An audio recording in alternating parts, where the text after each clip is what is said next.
I'm just gonna get to the part where I get in, because honestly, I did not know that this was gonna be they were gonna do an interview. They called me randomly in Discord. I'm like, who the fuck is this? And they're like, hey, can we do an interview of you? And I'm like, okay. Sure. But they actually go through some of my shit beforehand. Let me see what's going on.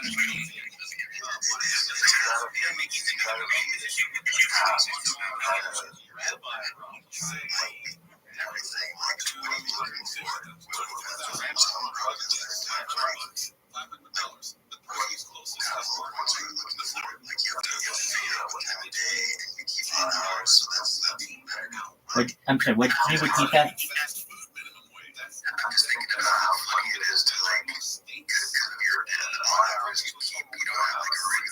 No. So someone would try to go through and you need AI. We need AI to track your waking habits. Word, but it's coming. There are already things that I can do. I put the link in, and it tells me all of the fucking words in it, and it'll just cut it up for you, like a highlight reel. It'll take 12 hours and put it into 3 minutes. That's what we need. All right, here we go.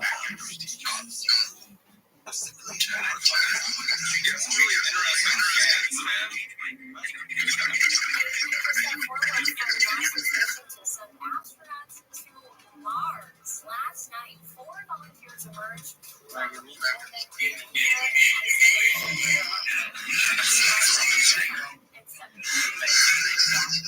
It was honestly simulate and study what it would be like for humans to then live on. Dude, he's a that's like the perfect content right there, man.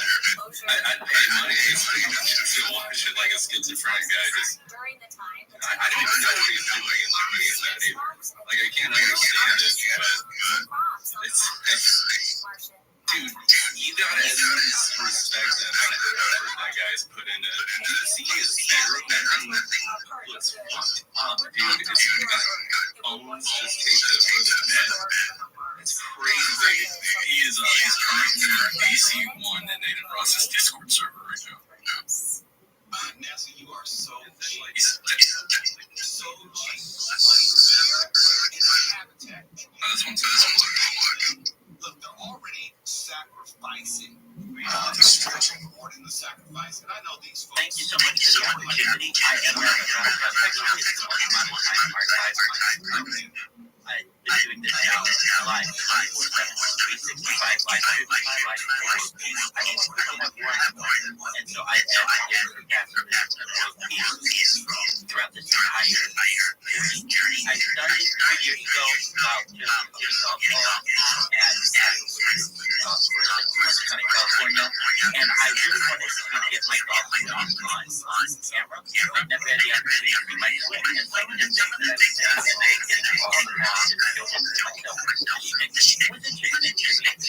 I thought my to my family and I thought, well, I'm uploading some videos and videos, and I realized that every day after work, working at Fortune 500 as a certified project management professional, that I wanted to do this potentially for more than just my golf, because I just started to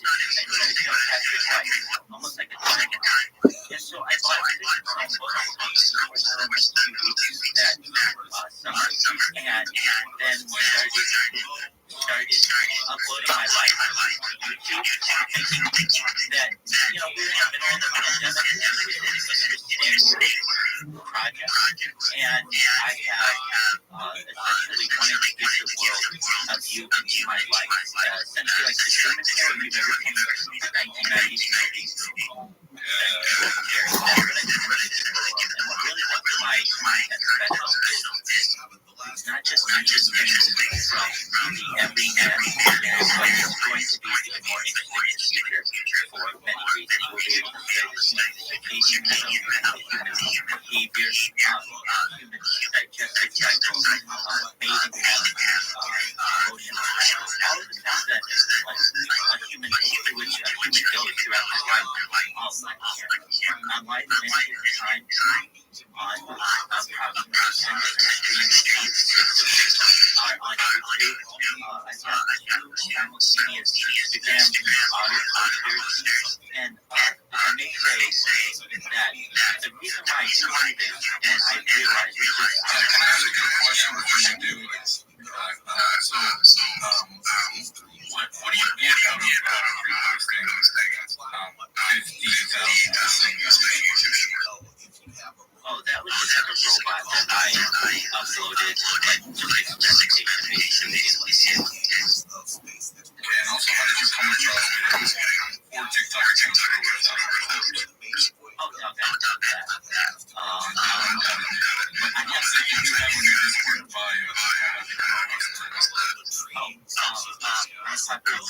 do cool shit, and people follow me.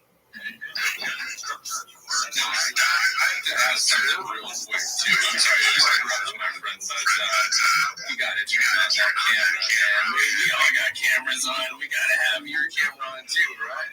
Absolutely.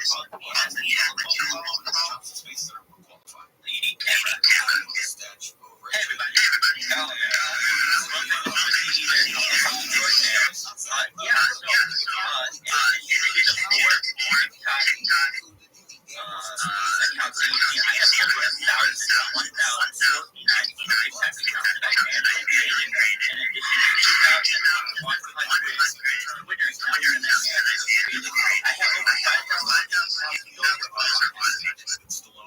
That is so. You're telling me you're not the one who's spamming in my chats. It's fucking ridiculous. Yeah, but yeah, no, you don't stop clicking. You're fucking beating me up like a fucking sushi class. Come on, come on. So here's the robot.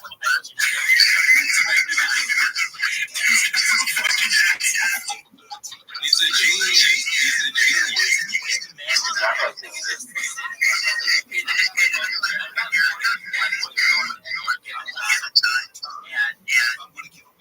Basically, it's going to be a lot of influence over this platform. Basically, a lot of people know who I am, and they cannot afford it. So that's a really cool thing. And what these things do is, here's the inside baseball. I gotta know. Are you Jewish? Absolutely. Here's my pizza every day. There's my bag of Israel. Here are my that's your thing. I'm proud of you. Okay, do you believe in theory that Jews I think powerful people run the world. You think the Rothschilds? Yeah, that's what I think. I can tell you that actually there's families that are in the world hundreds and I don't know when I just come up talking about it. So if you want to know the name of the name, I do it in Astor, Bundy, Carnegie, Collins, DuPont. We have the Lees in Asia. We have the American bloodline. We have the Reynolds. Hell yeah, dog. This is fucking deep. This shit is deep, dog. We have Warburg and Vanderbilt. And then you can also count the House of Representatives as well. That board controls the world. And I really try my best to have 300 families that essentially work for them. And if you study how populations work, that's all it's about.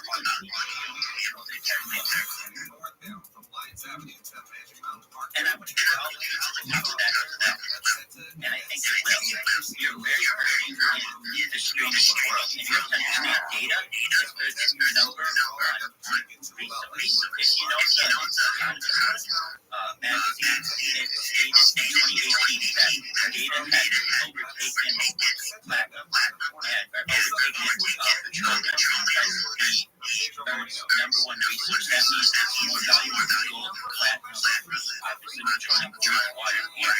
Data is number one. And petroleum really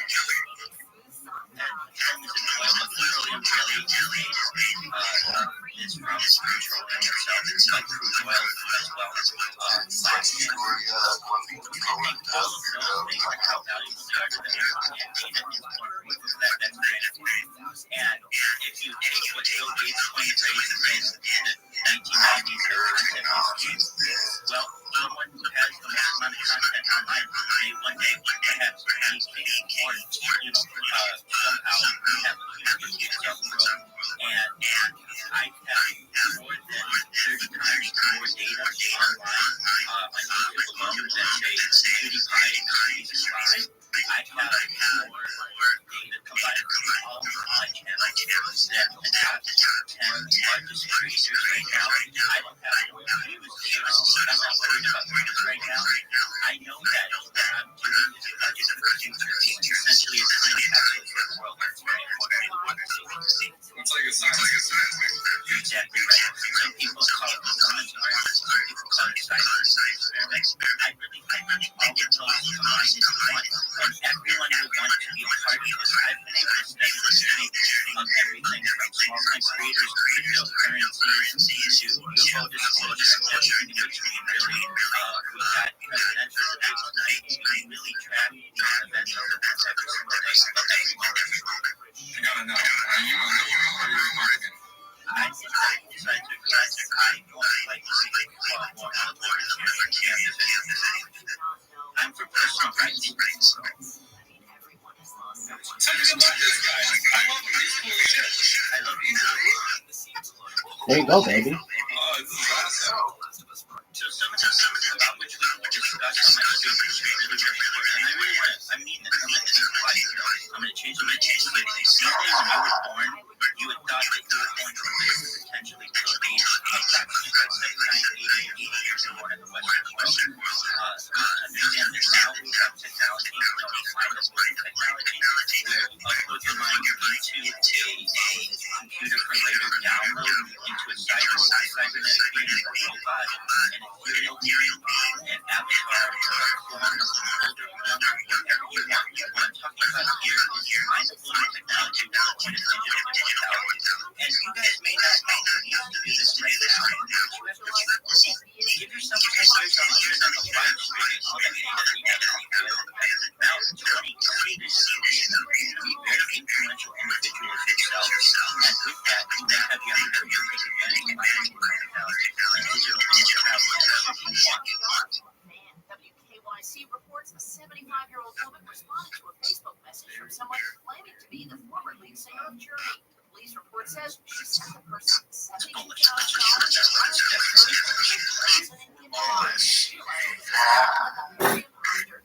Am I from what driver's license.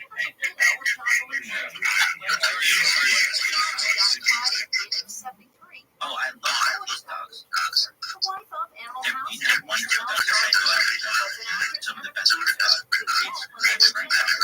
School in Illinois, they wed in 1976. Stayed together till Belushi's While I have the opportunity, other things that we discuss on this show really, really important are things like additional mind-blowing technology, we're going to have life-expecting technology, and I think so if you're like, live forever. That's not exciting. Okay, cool. How long do you live? You just name the number and everything. If you're like, I want to live to be 100. Okay, well, under medicine, might be able to get you the age of life extension technology, human growth hormone, stem cells, we might be able to get you 100. So great. All right. Well, what if we need to do 500? Okay, 500. Maybe it'll help you a little. Sure, there are ways to rejuvenate yourself.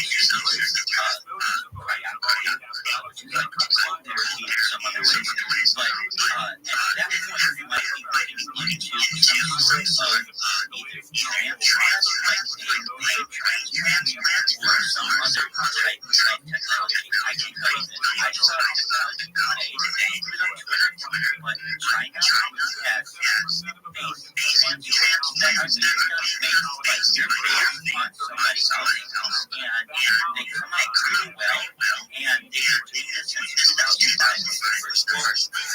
Well, I mean, the Antarctica was kind of like common part anyway, so, it makes sense that it's a little bit easier that works. Here's the beautiful thing about it, though, that whose faces are they using? The faces that they're using like children's faces. I saw people, at least on Twitter today, that they had swapped faces. So what I'm saying is, we're at a point where face transplants and also China, at least some publicization of the brain transplant, which is really the apex when it comes to transplants. We can do brain transplants successfully, and with technology, there's no reason why you wouldn't be able to literally take your head and surgically remove it and put it on someone else's body. There you go. That, by the way,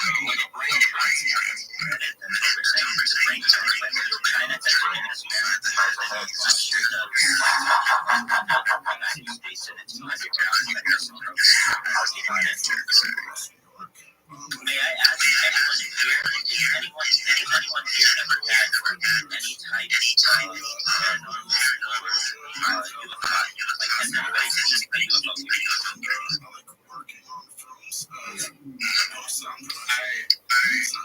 time, my mom came in my bedroom. This is a true story. My mom is a very big believer.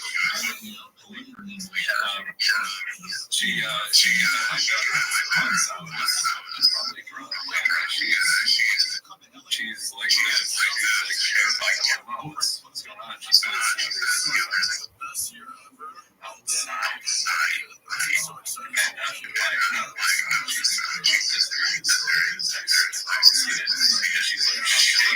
like this, she's like totally like light too. She's usually, I mean, wider than you. And I'm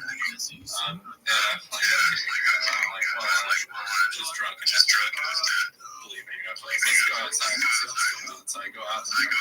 She's terrified. She's running. She's like, outside behind the tree. And I look at it, it was a moon behind the tree, as the mountain moon. She had cataracts, so she goes like, and she's like, oh, she's right. And that's the closest I've come to seeing a UFO. But everybody has their own experiences. I just wonder if usually when I get into groups of people, I like to ask that question because sometimes someone said, yes, I have this, and it's like, it's the most amazing story I've ever heard. And so, your story is very cool, and at least your mom has your own define these things.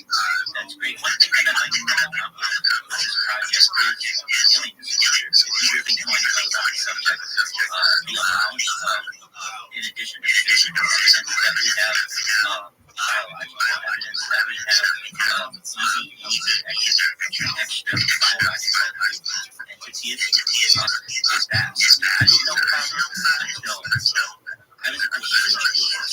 huge. I was talking about the subject that they were saying it was essentially non-subject until I really got into the subject and saw how much government data there was and how many press releases there was.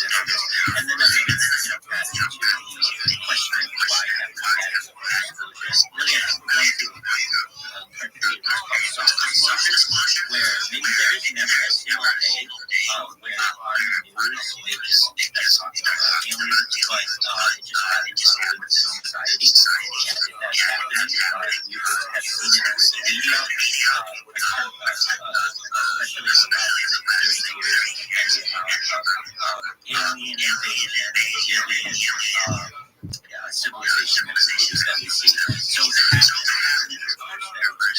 happening for a while. And again, if anybody's out there who's like, hey, I can definitely understand that. I've been there, so I can completely sympathize with you. I understand that side as well. So some other types of technology that we discuss on this are things like invisibility cloaks. What is that? Like literally like a blanket or a sheet that you can put over yourself to cause you to become invisible. And this is currently being done. This is great technology that when I first started talking about it, a lot of these things were not classified. But they are starting to be something classified. Really, no, that's all it is. Like anti-matter weaponry, cool things like that. It's really when you get into this, it's about anti-matter, anti-gravity. Those are two things really I would say over the next millennium humanity is going to want to tackle. I was looking at a chart of the most valuable elements on Earth. I did some data on how much that was and everything.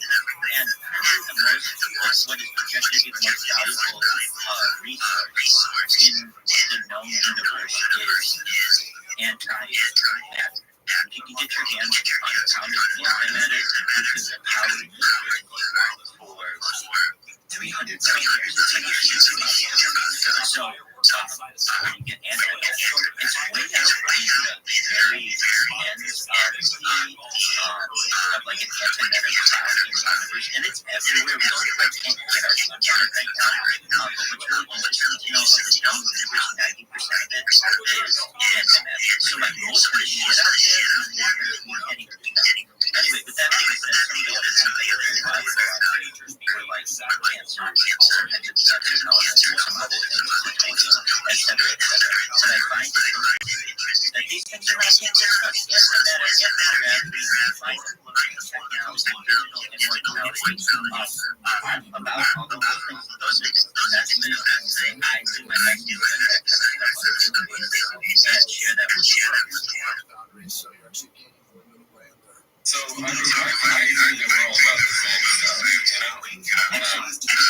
Yeah, that's kind of what we usually talk about too. You know, what was that? I have a list of technology I'd like to share with you. Antimatter weaponry, weapons that utilize antimatter as a deceptive force, sending control of brain computer interface distance, Neuralink, direct communication pathway between the brain and the external device, enabling control or communication without motion movement, cryogenic preservation process that prevents biological genetic structures to prevent decomposition, potentially enabling for long-term storage and revival.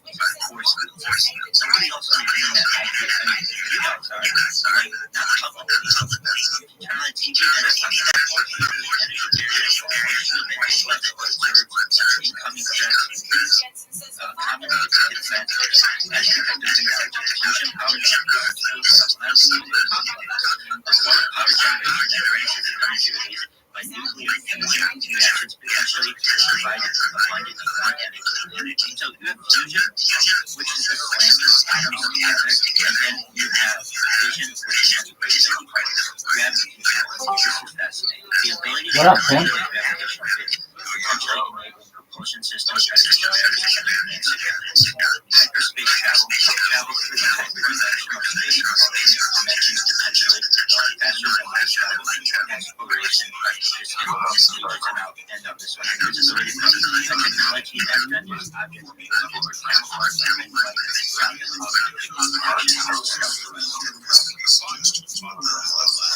So do you think, like, with stealth devices like that, how do you think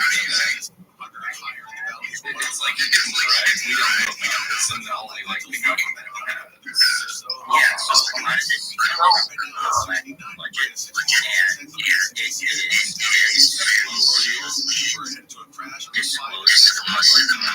There's no difference in the reverse engineering of alien technology following the Roswell crash in 1947, July of 1947, and then really, which is disinformation right now, it's starting to come straight up, especially the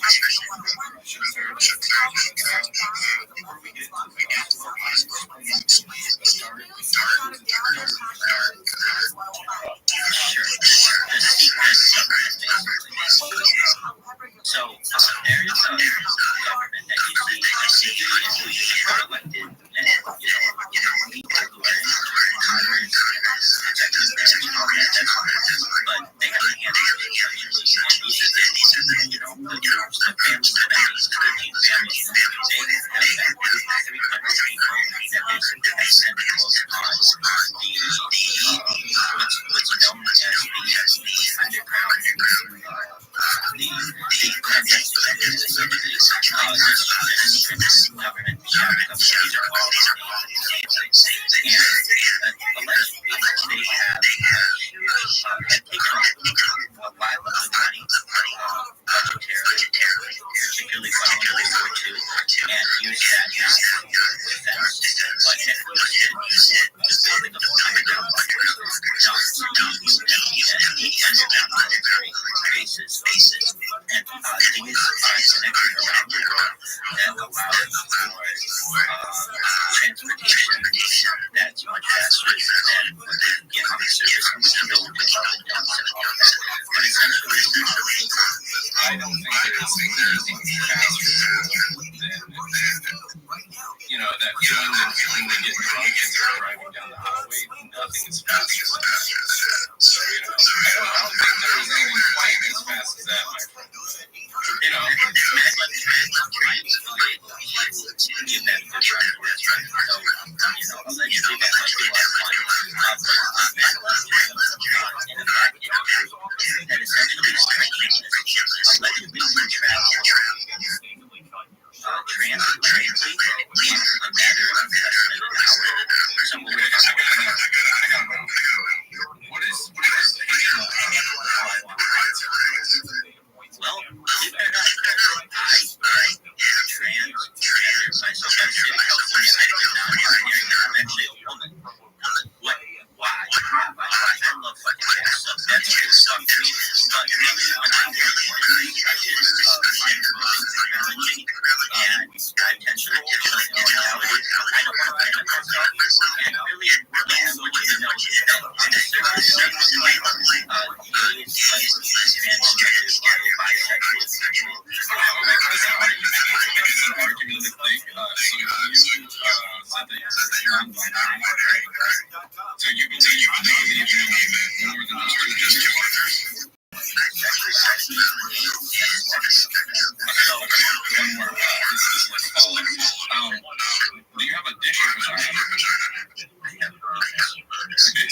So like you're like human stream, right?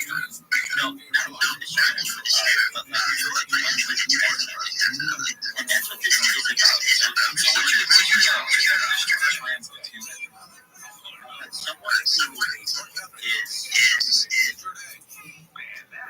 either in the process or just marching towards life extension to the point of leaving their current body into something else. So did you own like your own sexuality or whatever?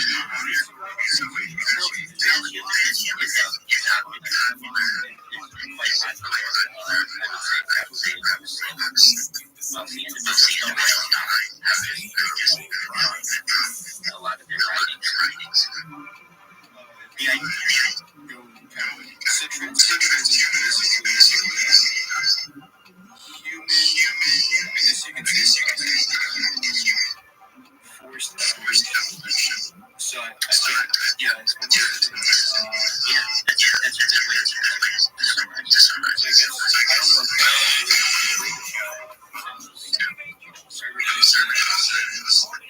is more Absolutely. So it's a definitely. It ought to be so I asked you like a non-binary do you go to Project? No, I don't do it. I just don't mind children. I actually like try every to recognize that potentially they may be a generation that might not die. And to me, that's no longer when I'm talking about the that doesn't die. I don't think that's not good, right?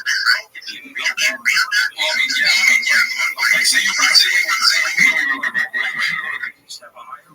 say you had kids, and then your kids saw you as their non-binary father, they will start thinking about that. You teach them that. Hell yeah.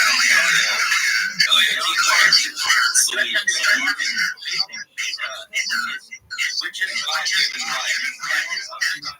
We might be able to make it someday. We might be able to make it someday. Like we just don't feel bad for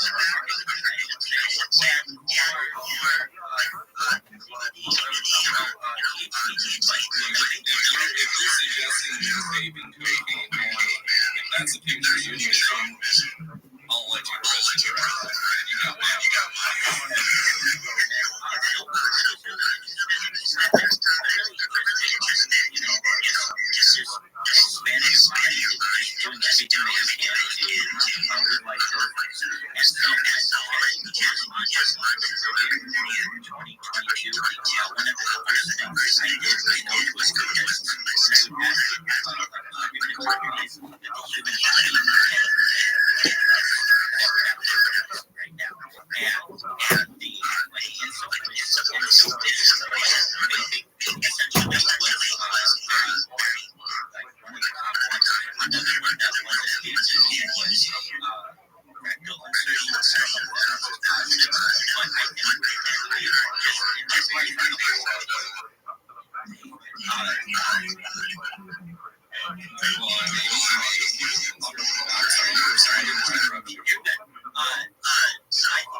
Speaking on that, what's your tourism then?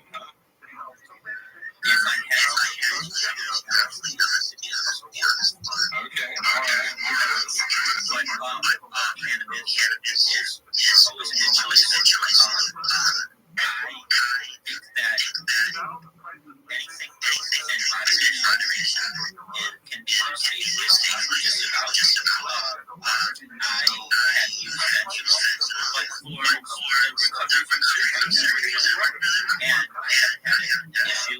but thankfully, I used MDMA, and didn't get super horny like some people do, but, I might just feel a little bit different with it again, alcohol and now, I don't like to drink personally, just because I like to stay slow, but that doesn't mean that I don't have once in my life a meal or something like that. So I think anything beyond that is good. Yes, Do you have any, any gun stories or something? Let me think about that Getting question. drunk in public and drunk at TGI Fridays. And I got one time I didn't do that. I got thrown out of Wendy's. This guy is such a dogmatic set of rules over their establishments. It's fucked up. It really is. Do you have anything? Yeah, I kind of. This is a kind of drunk story that I really expected. All right, so it was a few years ago, and I was at some friend's house for the Shabbat Shabbos, and I was walking into my home environment, and we had just had, I never had alcohol, and we had just had I think some whiskey or something in it, and as I was walking home, everything just turned on, and I began vomiting uncontrollably on my way home, and then just ate up all over. So I was able to get home and clean myself up, and I woke up for shul the synagogue the next day, and I saw where I had vomited and been briefly eaten by myself. So, I've been briefly eaten. I was walking with some guys, and I did that puddle of vomit that was briefly eaten by a dog that morning.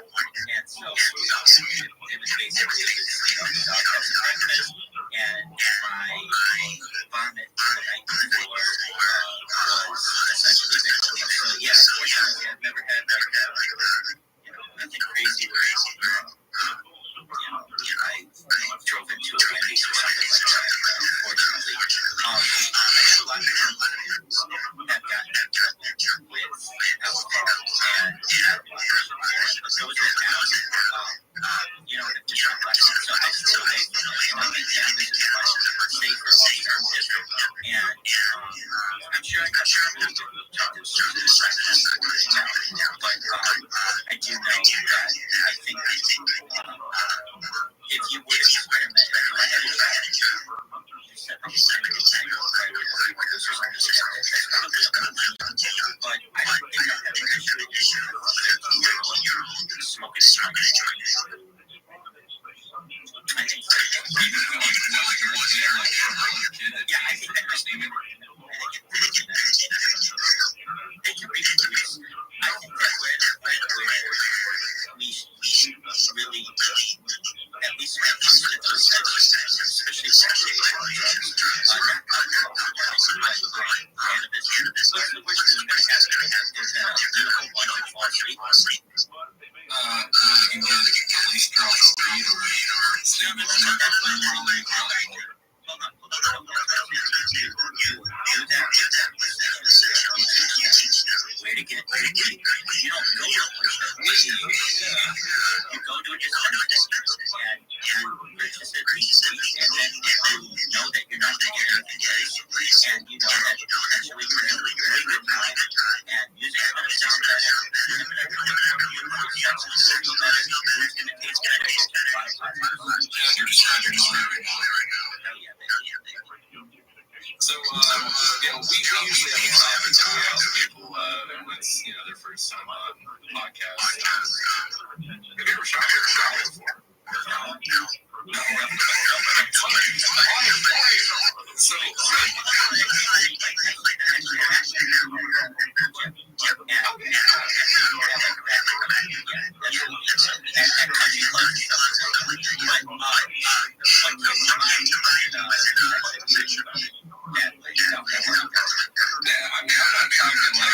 I'm normal. I stopped showering my dad in high school, but, I met kid and you're like, because I thought this was normal when your dad, takes you in the shower and says, okay, they got to the shower. Because, I was always afraid of the shower in the bathroom. So, you never had that experience growing up. No, I mean, some of your stuff is educational sexual passion. Hey, this is what a shower is. But I'm like, people can figure that out. But I just, as I was talking to the kids, I didn't drop my back. And then I eventually got to have private shower on my own. But I can understand that now, especially since there's a way to shower. But once I figured it out, Yeah. I don't know. I guess you can see your childhood wasn't like the same as other people, Doesn't know. I don't think I have a good childhood. Do you think you have any weird childhood things maybe only unique to you, or weird, because let's be honest, man, you're doing something pretty unique here. You've turned yourself into this what's the origin of this? What triggered this? We want to get back to our childhood. Absolutely. You're in the trenches right now. You talk about this lounge Sure. Well, I can tell you that I'm really fascinated by video and cameras and television and things like that. Simply from the fact that I was a real architect, I think that was powerful. So my earliest images in my head probably have influence of video along with video memories and things like that. What really sticks out to me I remember when I was a child, my parents had this camera, and my parents as they used to video special events. And the reason why they video everything is because those were expensive. So we only paid, that was for an event. So I remember I was 3 years old, and my parents had to go to the party tour the Tour Valley. And this was always like a very vivid memory. I don't mean that I went through it, but I also had being able to watch this camera. And I would say as I got to know the video, special events and things like that. And then we got into the world of, I should also say my parents have great camera. So we had pictures around, but don't, and I tell you that, my dad what has to do to do that. I never knew how to do it. But that did lay the foundation. My head wanted to preserve memories. You can do it. Technology, right? The video becomes more affordable to people. And once you get into more digital video, much more affordable for people. But if you remember, it was about bandwidth. You just couldn't just go things and you didn't have enough storage. But basically, around that year, I'd say 20 or 15 years ago, we were getting to a point where library was more affordable for an average person. And also the fact that this could be stored, perhaps indefinitely by large corporations. And then as I saw people starting to do it, I thought, well, as a kid, I was interested in more footage of our family and the events that we had. Wouldn't it be interesting perhaps to maybe do that just full time? And I could find different views on this. I wish we were showing how much time I talk about. And I was 16 hours a day, and just doing something that you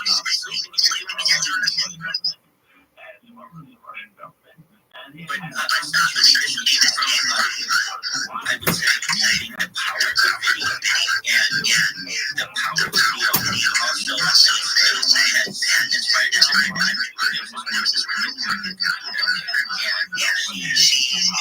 video recording techniques. And basically, the archive that we have from the 1970s and 1990s is because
these words seem like, you know, it's fucking ridiculous. It does not get it. It just goes to the top page on kick and stands up. And it's because I have a example here. The first is about the sounds of power. The second is a tree to the left. And the title is like my like tree dress. And the third is expansion. With either something like movement, or you know, just YouTube, or I would put my cell phone number in there. I got some friends in Australia. Maybe two people in Australia doing that. Whatever way I can get out about my live stream, I do that. And I think that there's something very scary. You know, if you're familiar with the really sociology, where you expose individuals to a certain symbols, and the more that you do that, the more favorable they see it. Essentially, all I'm doing is just advertising for myself. I have people who kept them on camera.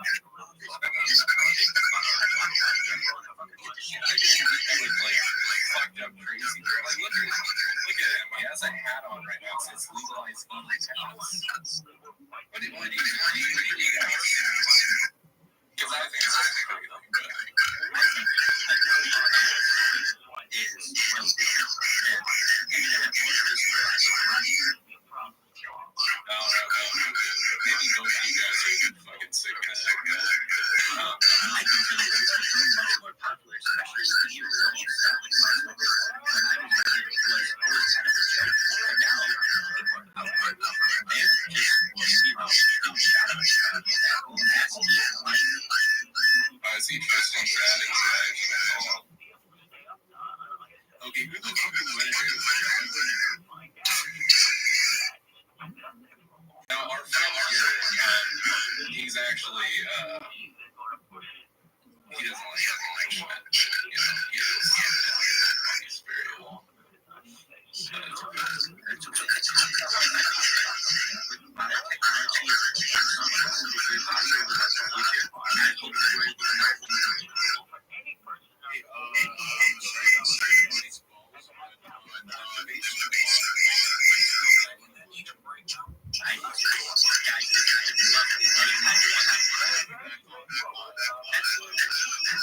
Hey guys, thank you so much. I'm so glad that you guys called. It's really wonderful. And look forward to our friends in the future. If there's anything I can do to help you, please let me know.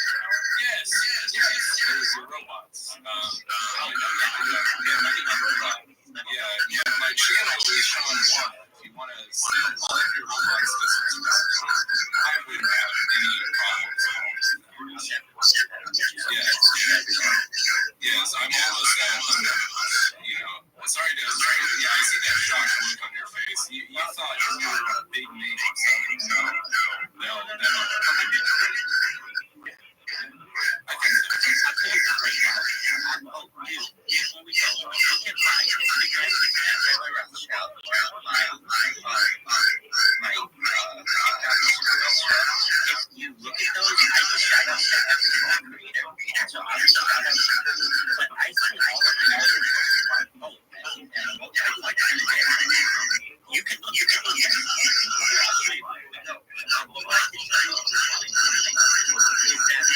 How the numbers are skewed, and I stress about it all the time. That that's like you know what my page with 2,700 viewers and 5 hours. So here are all your and you can just go through your favorite creators. It's very easy to see who they are. I have all of my facts visible. You know what I'm saying? And check it out. That's really good. Maybe we can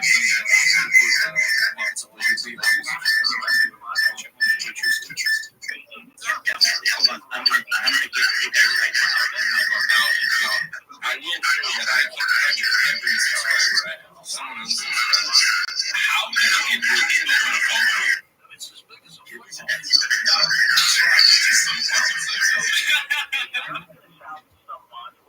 What you're gonna have to do, the orbit, if you can't leave it up there, is going to come down on its own if you don't control it. So you gotta bring it down in a controlled manner. No. Maybe most of you guys are fucking sick of that, but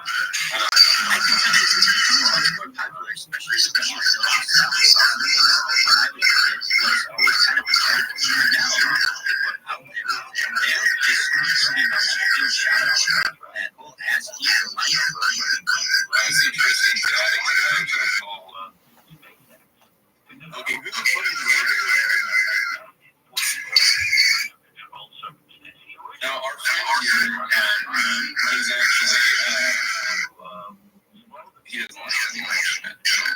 He doesn't want that experience.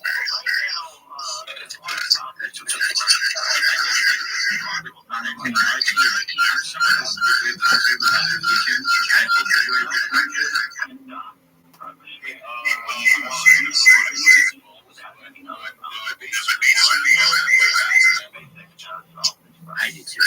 Guys, this time of hey guys, thank you so much. I'm so glad that you guys called me. You guys have been really wonderful. And look forward to our friendship in the future. If there's anything I can do to help you, please let me know. Yes. Robots. No doubt. Yeah, I think my channel is Sean Wana. If you want to send all of your robots to I wouldn't have any problems. Yes, I'm almost at 100. Sorry, guys. Yeah, I see that shocked look on your face. You thought we were a big name. No. I'll tell you this right now. Oh, dude, before we go, you can buy Instagram at Rabbi Rothschild or my TikTok is Rabbi Rothschild. If you look at those, I just shout out to them as a creator, and so I'll just shout out to you. But I put all the videos. You can look at it. But what I can tell you is that yes, I think about it all the time. Somebody else with 27 viewers and my power. So here are all the time. You can just go through your favorite creator. It's very easy to see who they are. I have all of my content visible, so you know what I'm saying. And check it out. DOJ says the minister's son's boy It's from the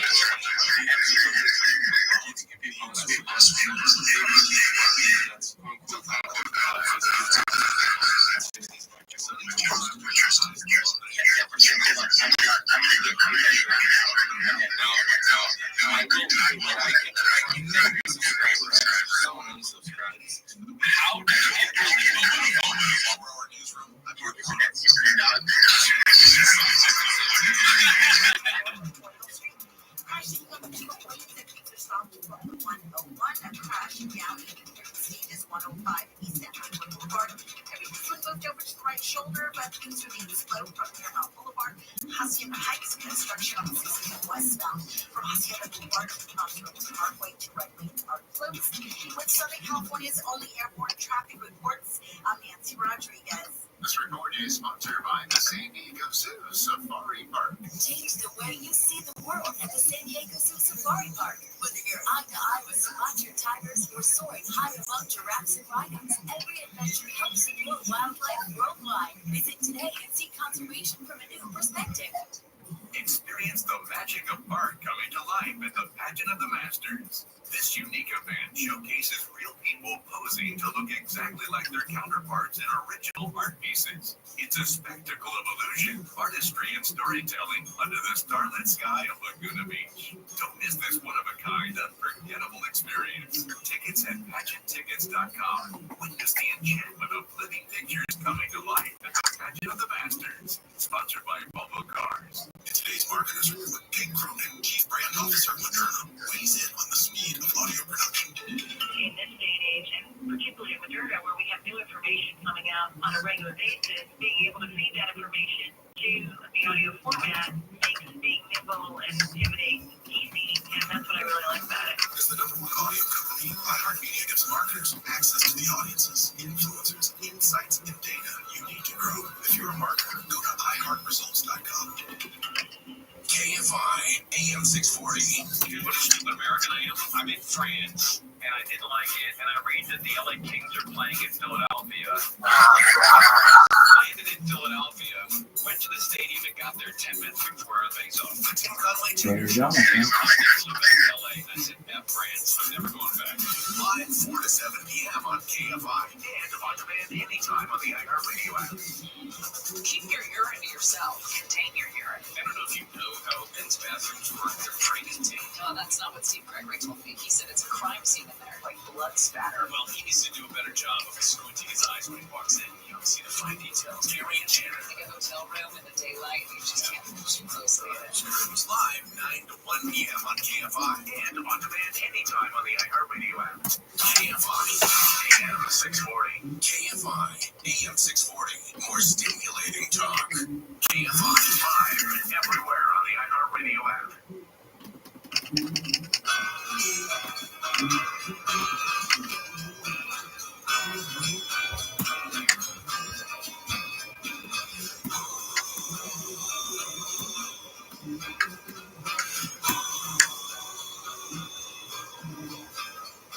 A time to be real. A time to be sown. The green leaves of summer are calling me home. 'Twas so good to be young then, in the season of honey, when the catfish were jumping as high as the sky.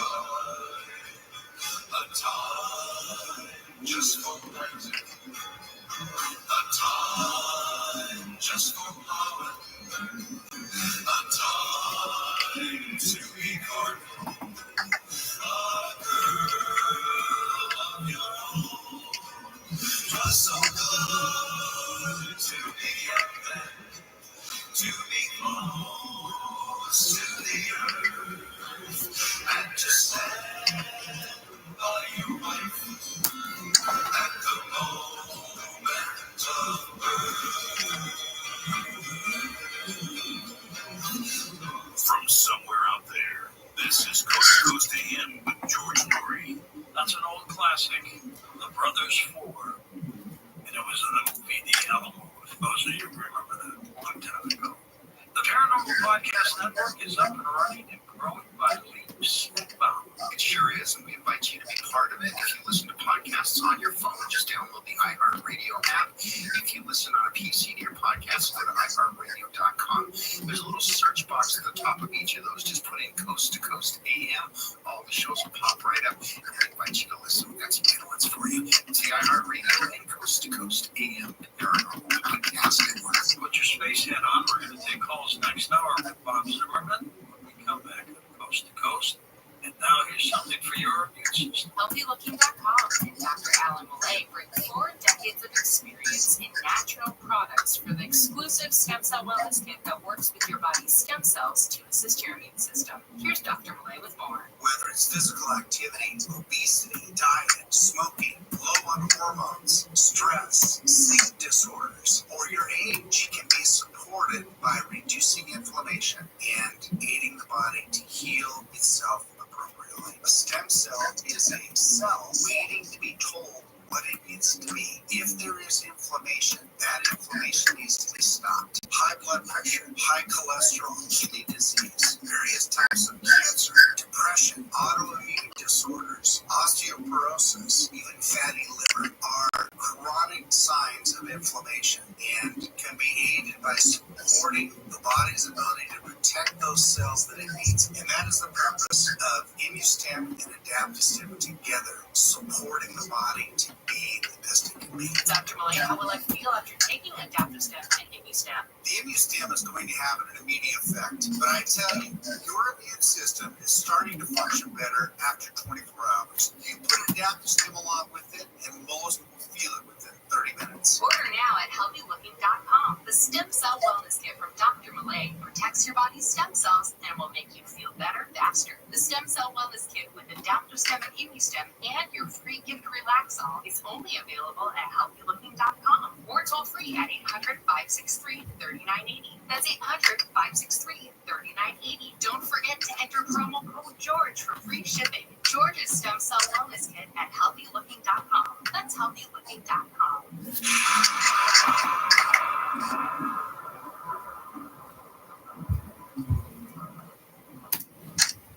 Goldup's new science fiction horror film, Lumina, will be in theaters Friday, July 12th. If you love government conspiracies, space, aliens, and some blood mixed with comedy, this is the movie many critics claim is the new cult classic on the block. There's There's no exaggeration there because it really punches way above its weight.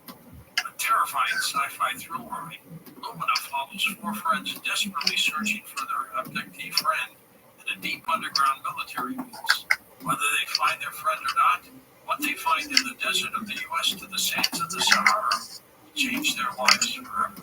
Vindication for those ridiculed about their alien abduction stories happened in 2024 with the U.S. congressional hearings of 3 former military officials under oath.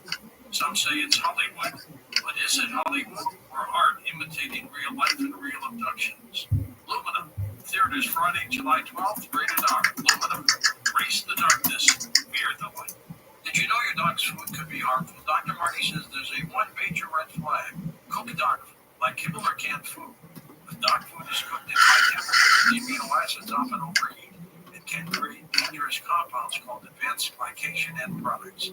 AGEs can cause dangerous buildup in your dog's system, make them act slower or older. High amounts could be connected to cancer. Even healthy and organic dog food is often cooked at high temperatures, hard to avoid. Dr. Marty Goldstein created his own food, what nature's blend. It's freeze-dried raw. No need to worry about potential AGEs. It's shelf-stable and mess-free. Full of nutrients, tastes absolutely delicious. Save up to 54% off Nature's Blend and receive a free bag of Card Krispies.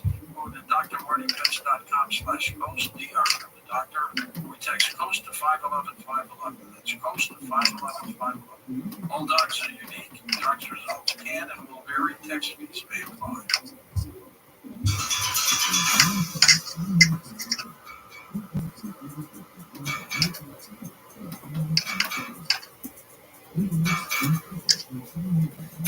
And welcome back to Your Story with Robert Zimmerman. His website, BehindTheBlack.com, is linked up at CoastToCoastAM.com.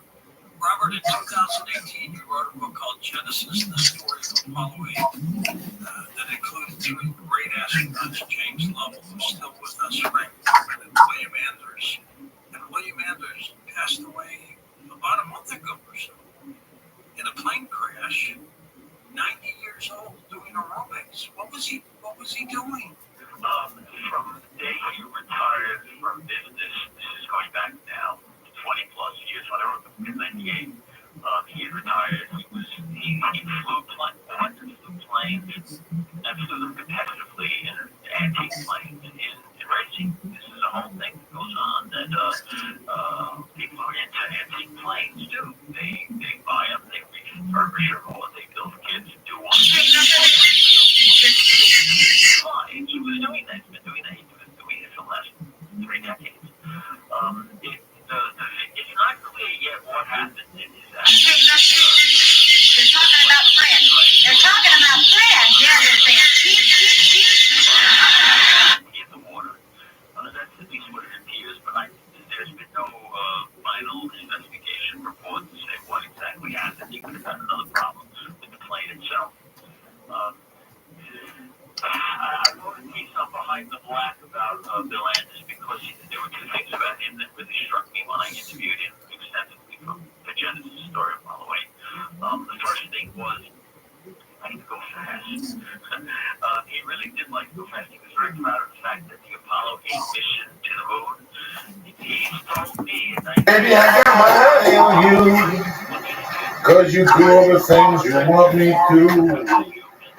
Stop your crying and dry your tears. You know what's weird? Darren was on exactly a year ago today. Darren. Really? Yeah.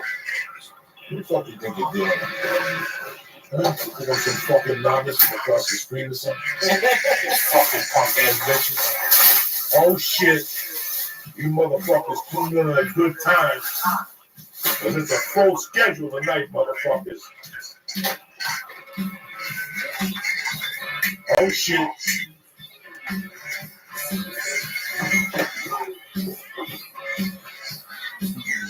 That's not exactly what I'm called. Oh, yeah.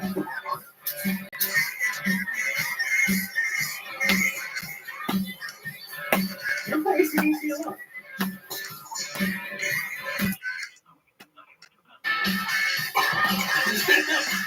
Party time. My friends are gonna be there too. Oh shit. On the highway to fucking hell. You know why? The devil showing up.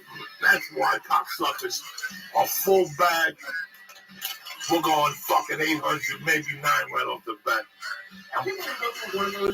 That's right. We go through what professionals here. We ain't got time for okey doke. No stop sign. Speed limit. What's Dean Del Rey? He's right away. He's on the drums. Forget about it. Oh shit. I found one of these stars in my travel bag. It was the hard.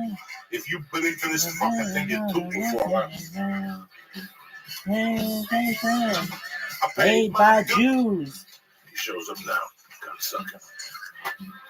I don't even know if he's out there yet. But we're dropping these fucking edibles quick here, shit. 1, 2, 3. Oh, don't stop me. Oh, shit. Here we go. Take that motherfucking mule. Got some good weed. Larry O.G. from Perennial. This is the shit is named after my boy in Vegas. Talking there. These edibles are delicious tonight.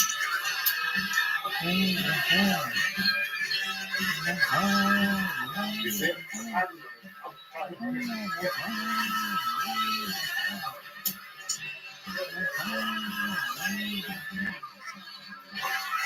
Highway to hell. I'm on the highway. Oh shit. Are you coming with me, cocksuckers? Break out the sleeping pills. Tell grandma it's over. You gotta borrow 2 fucking sleeping pills till next Thursday. But right now, we're gonna keep smoking this fucking reef until the devil shows up. St. Lazaro's here. Everybody's fucking here except you people. You know what I'm saying? So get your shit together. One of the greatest albums of our time, Highway to Hell, 1979. Bon Scott's last fucking masterpiece. And you're sitting there talking to me about Axl Rose is replacing my... I don't give a fuck. I wouldn't listen to that shit if you fucking paid me. This is the ECDC I want to fucking hear.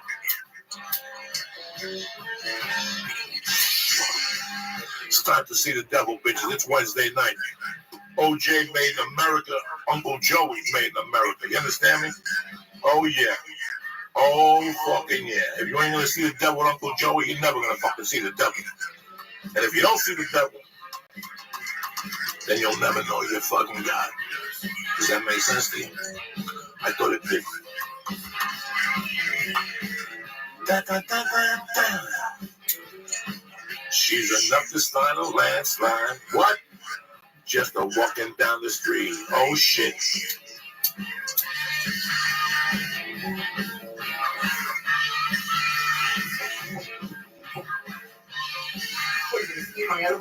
Now you got 4 of them right there. Look at Lee going deep into the murky waters of edible belt 1. There you go. No fucking around, Lee. There you go. Oh, shit. 4, just like that. Look at him. See, you can be that happy, too. Jumping up and down, shaving your head. Look at him. Smoother than the motherfucker right there, dog.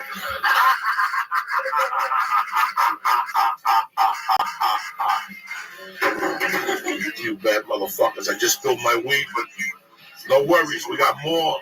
And we got a weed store around the corner that's open till 8. Never fucking close as long as you got an Armenian friend. You understand me? If you don't have an Armenian friend, put a gun in your fucking mouth right now because your life ain't gonna pan out for you. Armenians are the reason why I'm fucking here. Reefer, insurance fraud, they're my type of people. You understand me? I gotta get a new lighter. This fucking little lime fucking half a maricon lighter here is. Look at this. Look at that. Motherfucking lighter. The girls got rhythm. The girls got rhythm. What's up, Lee? You all right there? See, but Uncle Joey always has a backup. Real fucking reefer heads always have 10 fucking backups. If not, I'll rub my toes together and light that fungi on fire. You know me? I don't give a fuck, Jack. I'll fuck the Boy Scouts. I made fires out of fucking insulation by itself. Your fungi's flammable?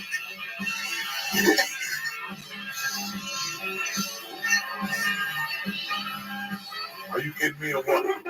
You think you want to deal with Uncle Joey, the rest of these Okie thugs? Hey, I'm high and they fake it. Fuck you. This is Flavor, bitch, coming at you. Direct. Here you go, Lisa. Get your party started, brother. Thank you, sir. Look at Lee. Sir, I have another.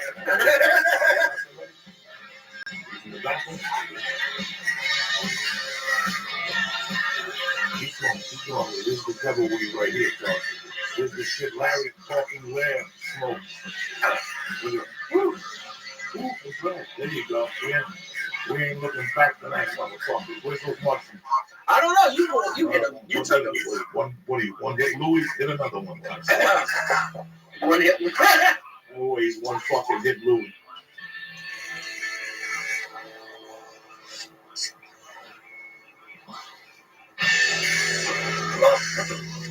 How do you get all that stuff in your lungs? You gotta focus. I'm breathing in. What else can you do? What are you, Dr. Melise and shit? I'm breathing in. DC in the house. DC don't smoke. He's a decent nigga. Nice. I don't like you, cocksucker. Sparkle. Oh. With the fucking Darren Carter. Witnesses. Doors and shit. Trying to be quiet. It's Wednesday, motherfuckers. If you ain't alive, you better be alive now. Because we're coming at you fucking full force and shit. What time is it, people? Stop. Are you kidding me? 7:45 and all is well. 10:45 on the East Coast. 12th at the night show. Oh, shit. Here we go, bitches. Walk all over you, Darren Carter. He's got a fucking watch and a thing for a fucking eagle to land on. Why am I smoking with this green light? You motherfuckers didn't tell me there's a fugazi.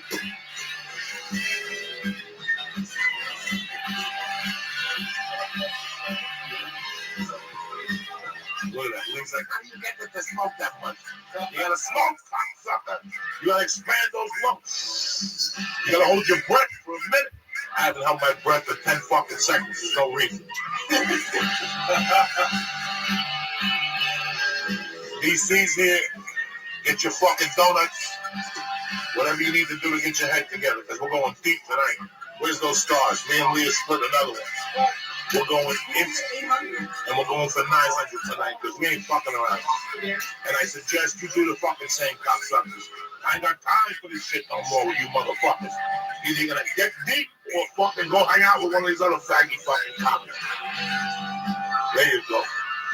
San Bernardino. Baby. What? Oh, yeah, I've been eating that over since 2 in the afternoon. Who the fuck are you kidding? Darren Carter, you're looking around like a fucking... No, that's sweet. Wow. This is amazing. Great person. Oh, shit. We got the flashlight.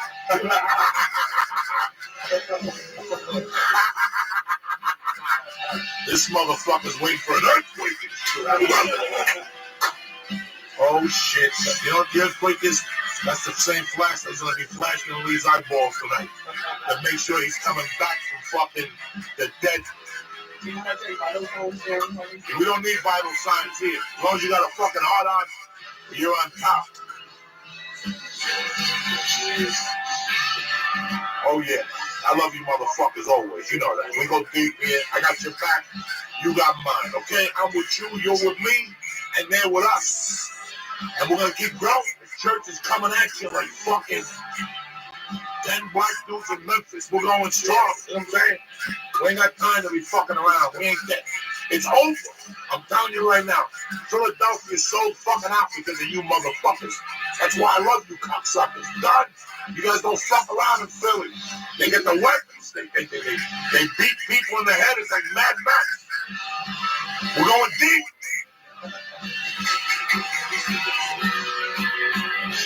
Oh shit, here we go. Fucking Angus Young, 79. Look, here we go. He ain't stopping. And this is all on herbal tea. No blow, no nothing.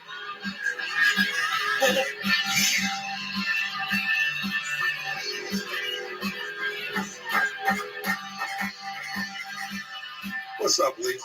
Lee's sitting there thinking about what's going to be like in 2 hours. He don't know we still got another star waiting in the fucking stratosphere. Because that's how we do it. If you're an amateur, go hang out with somebody else. We only want professionals here. We're like the fucking Marines, all right? This is the U.S. Marine of Reefers Training Facility right here. Lee Sayat is the first fucking graduate. Don't forget, me, Willie Barstetta, Tommy Easter, Submission Factory Saturday night, 8 o'clock. If Willie's there, you might as well bring the fucking headgear, because it's all over, bitches. I'm going to walk all over you. Here we go. Where's the bell ring? Oh, shit. Oh, shit. Here we go. It was one of those nights when we turned out the lights, and I stuck it up in your muffler. Here we go, cocksuckers. It's over. Put the robe on, bitches. Coming at you. Fuck Jimmy Fallon. Fuck Conan. They don't do this shit. They're not throwing heat at you. We got guests. We got lights. Fuck the music band. Who needs them motherfuckers? We got enough. We got our own music. We write our own books.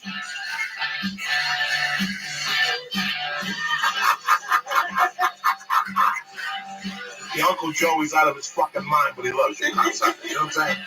Uncle Joey's out of his mind, but he loves you. That's all that fucking matters, right or wrong? Where's those mushrooms at? I can feel it in the air. 900 a step, you know what I'm saying? It's over for Lee Sayat.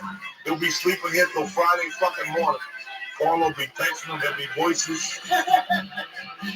Oh shit.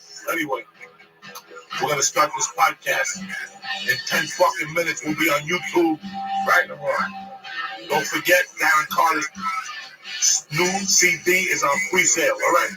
Go to iTunes. I don't know the fucking name of it. No names. Just Darren Carter. That's all you need to fucking know. That's all you need to know. Darren Carter. Go to iTunes right now. Pre-tune, whatever the fuck you need to do. Uncle Joey fucking, I love you motherfuckers. We'll be back in 10 minutes, ready to rock. I don't want to hear no stories, all right? Stay black. Where's Ding Dong? This show is brought to you by Headspace. Download the free Headspace app now. Program for 10 days of guided meditation at headspace.com/Joey. That's right. Download the free Headspace app right now and begin their Take 10 program at headspace.com/Joey. This show is also brought to you by Datusara. Go to dsgear.com and check out their extremely high quality functional gear made with hemp textiles. They have bags, skis, rash guards, and more. When you go to dsgear.com, you're going to use code word Joey to get 5% off of your order. And go to onnit.com and use code word church to save 10% on all of their amazing optimization products like Alpha Brain, Moon Move, Shriftech Immune, and Shriftech Sport. Coast to coast.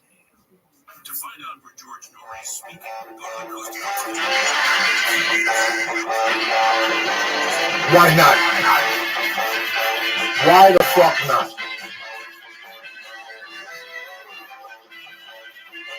And we got the old fucking version off the Stranglehold, the studio album, which is still badass. Listen to this fucking thing.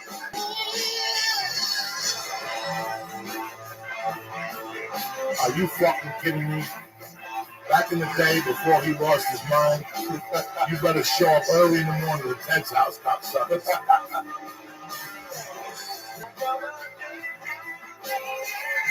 And this is good. Is this even Ted movie? It says it is. Because it don't even sound like Derek St. John. But who gives a fuck, bitches? It's Wednesday, June 15th. The Church of What's Happening Now, motherfuckers. That's all that matters. Strap a fucking pair on, because we're going deep, bitches. Darren Carter's here. Lee Sayat's here, my favorite fucking Jewish person in the goddamn world. And that's a big honor. And that's a fucking tremendous honor. You understand? There's a lot of good, Yeah, there's a lot of great fucking Jews out there. Like both. Representing fucking criminals. Good fucking Jews. I love them. What's up, DC? What's up, man? I just had this visual. What if he, because, you know, he's a lot younger than we are, like, You're like, he just pulls up anything. He gets like the kids' bop version or something. Oh, yeah. We're like, what is this? That's not AC/DC. It's like, that's children. It's funny, you were talking about something.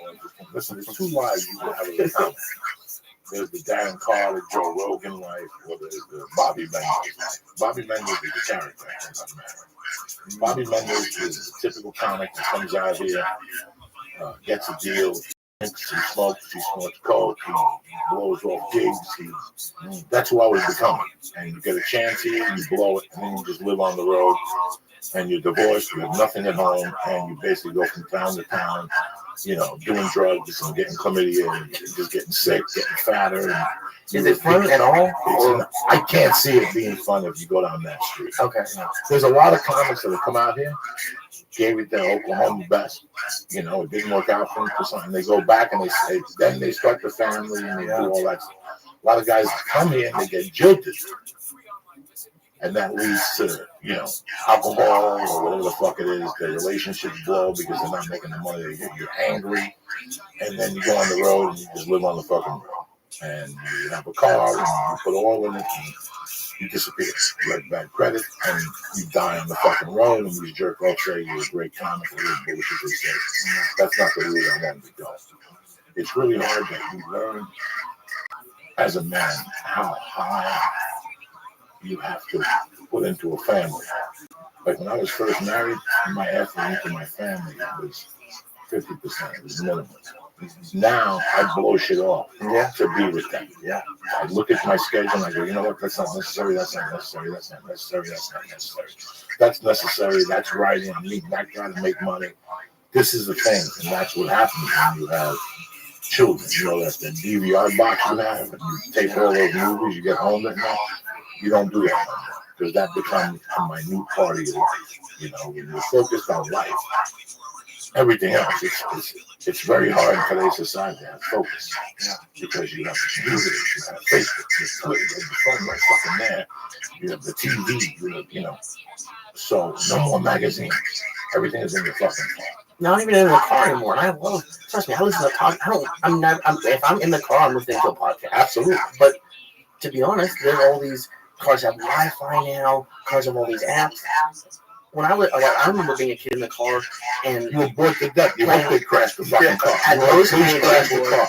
My favorite, my mom had a station wagon. I had that back seat. We talked about it before. That was better than a movie for kids.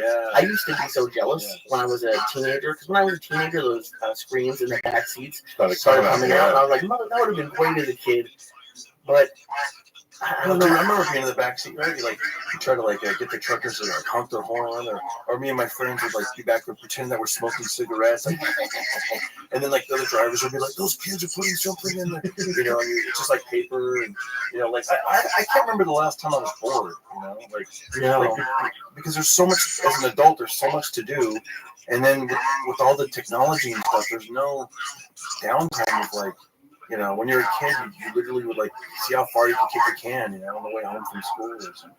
And I mean, kind of going back, obviously not the Bobby Mendez type, but you spent a lot of time. We both have spent a lot of time on the road. Now, then you had to drive from gig to gig, and you'd be talking with people. Now you're flying, you're getting picked up, and you go to the hotel. It must be a very different experience. It must affect the way you do comedy. It definitely does. Listen, in 1999, I thought I was going to be Bobby Mendez. Were you? Absolutely. Absolutely. I should have been headlining, but I was still featuring. Headliners were telling me to knock it off. You got to slow down. You can't talk to the audience. I mean, it was just ridiculous. And I got off the road, and miraculously, I met my wife. And the arts job. I had to pay rent, I had to do all this shit now, and I had to pay.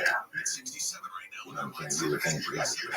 And now I went out, and I had to come home and your father and you go out, you come home and it's not like, in the old days, I mean, I'm not kidding. I would get 700 for 9 shows.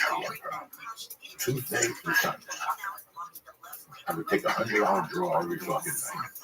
A grand will blow and bag will be. So there's no money left. I was basically doing a gig for $200. I would cut corners at every level. I would eat at the club.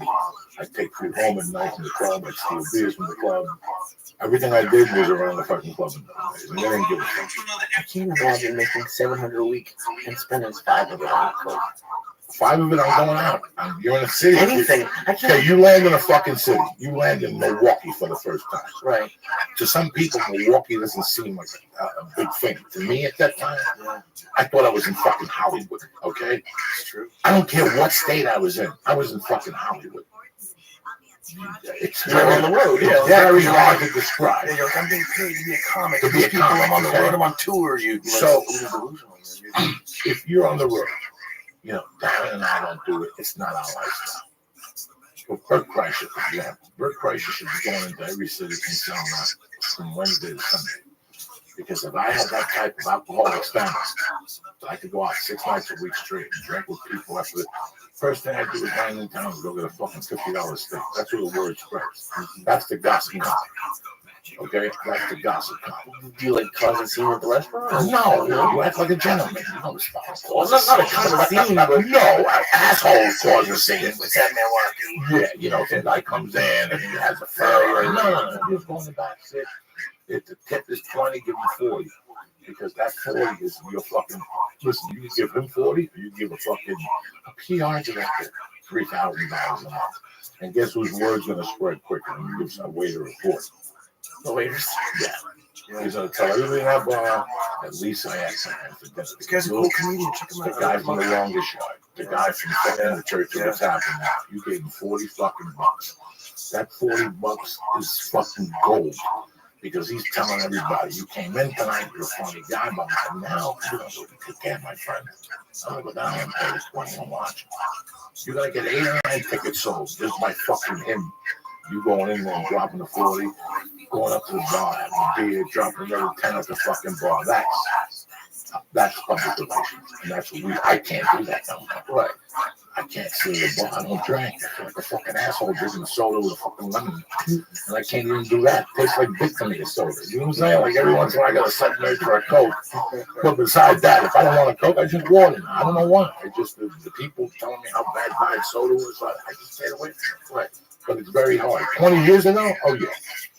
If I was doing the podcast 20 years ago, this would be huge because I could be drinking. I think I'd be fucking doing smoking coke on camera.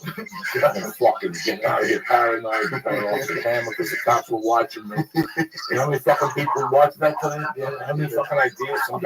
Some fat guy sweating, doing blow pale, his shirt off. I take my shirt off. It's out. I You think you would do coke on the podcast? 15 years ago? Fuck yeah. 10 years ago, I was doing bumps on the podcast. It'd be like 2 shows, the podcast show And then a Coke show. Why not at this point? Guys, I'm just scared to turn the mics off. It's 2007 fucking thing. Any day now, some guys in the Periscope they start doing fucking blow and go, the cops, and turn it on. Yeah. That guy's gonna get 1 million fucking views a week. Until he goes to jail. No, he's not gonna go to jail. He's gonna do the last line on camera. Even if the cops pick the door down, he ain't got no coke. He's gonna charge him Video with evidence. Who gives a fuck? It's in his body. What are they gonna charge him with? They'll find a way to fucking charge him, but still, just do a line of coke. At the end of the night, after you're all coked up, the chick's there, she sucked your dick 3 fucking times. On camera? No, you're a Christian. Oh, okay. You know what I'm saying? You can't have your girlfriend suck your dick on camera, but they turn on the Periscope and she's got foaming from the mouth. You're there with a robe on. You're all creepy and shit. You know, you're like America Tonight, Joey here.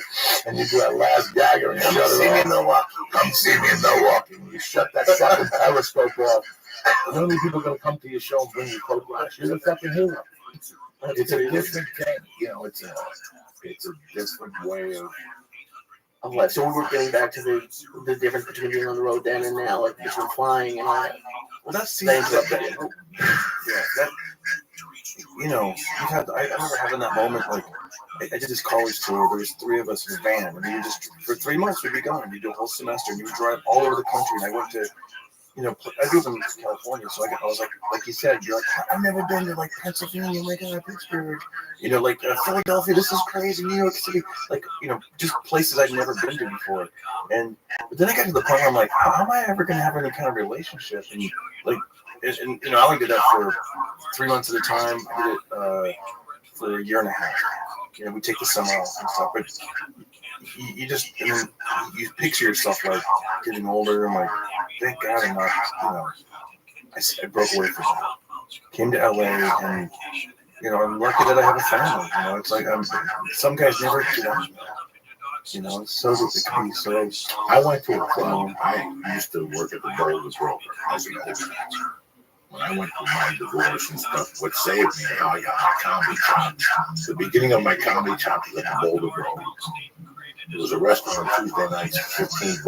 You got a steak, a baked potato, and you got to see 3 comedians. And a guy named David Tribble booked them. Yeah, Tribble. Okay, in those days, let me tell you something. Felicia came through there, Doug Stanhope came through there. There had to be some guy O'Beal came through there. There had to be maybe 7 comics that I still see around that I met in that Tribble. And I would look at them every night, and all of them killed. You know, all the headliners fucking destroyed the rooms.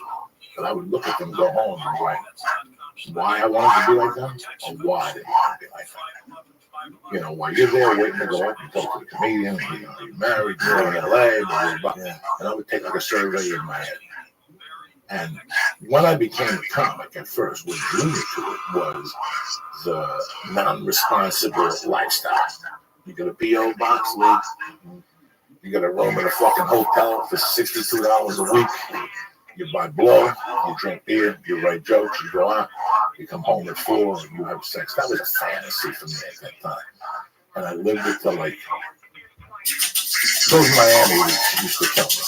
Those Houston type used to kill me. In what way? From what I know, from what I heard, I liked them, but I liked them more because of the drugs. Oh, okay. Part of my children in those days was the drugs. I would do half the year with Rogan, and I'd be spotless clean. Not really.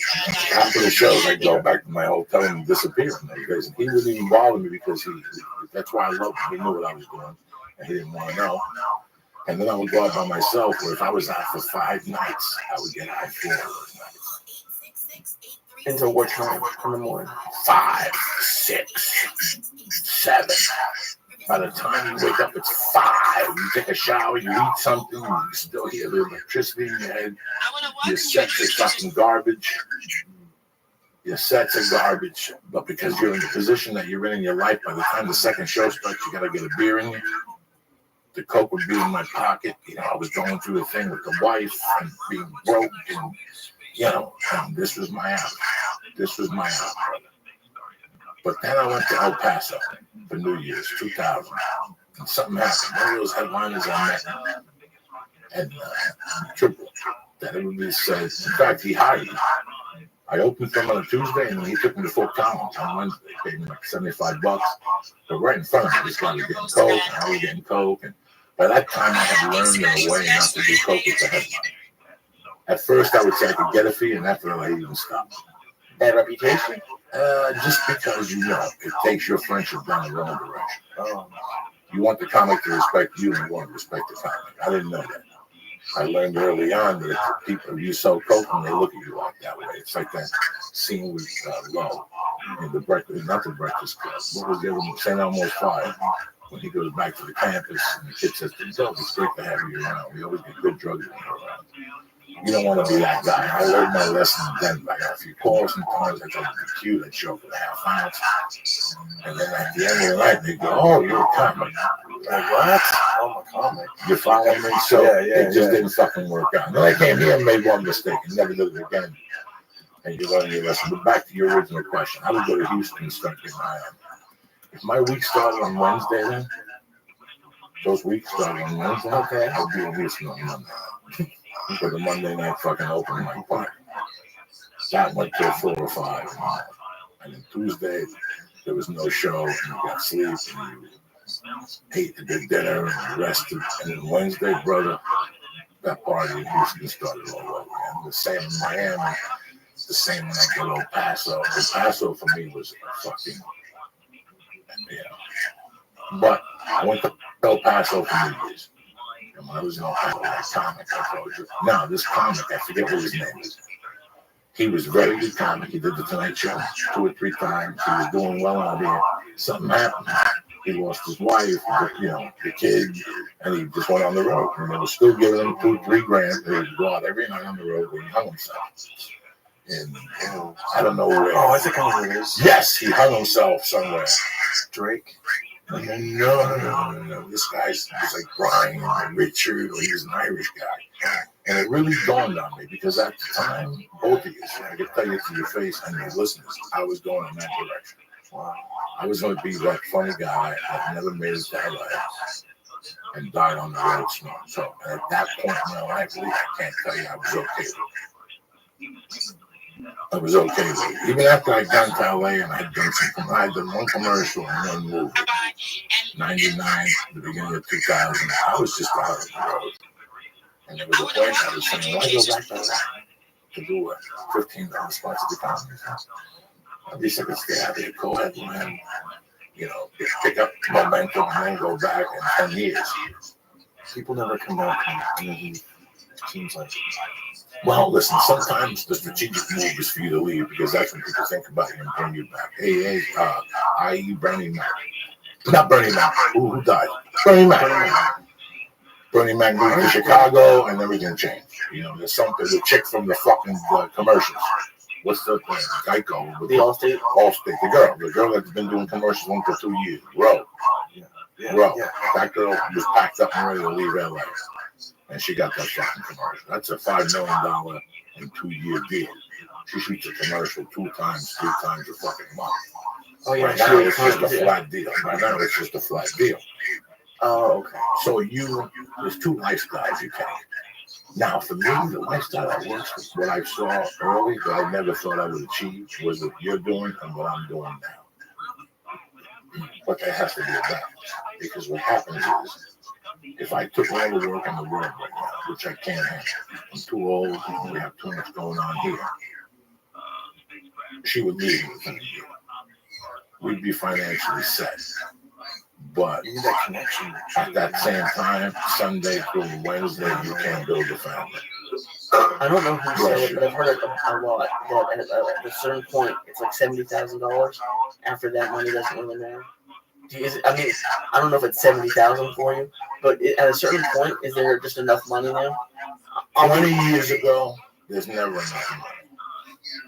Now my family is so important that I'm gonna live on a fucking budget and be around her, be able to walk her to school 3 days a week, be able to take my wife out to coffee in the afternoon. Just the fucking gift that I have to my wife not being able to work except doing our paperwork for the podcast and our paperwork for the child, billing people, just there alone. It's the best. Listen, if you have a child right now and both of you work, later on, something's going to happen just because you weren't at the house at 3 o'clock. And we've had this discussion on the podcast before. Listen, I was raised by a good parent, but there was a little bit too much freedom. So because of that, I have to be a little tougher. Now you know the type of parent you want to be in, the type of family you want to be involved with. If my wife kept that job downtown, we'd be making real fucking money.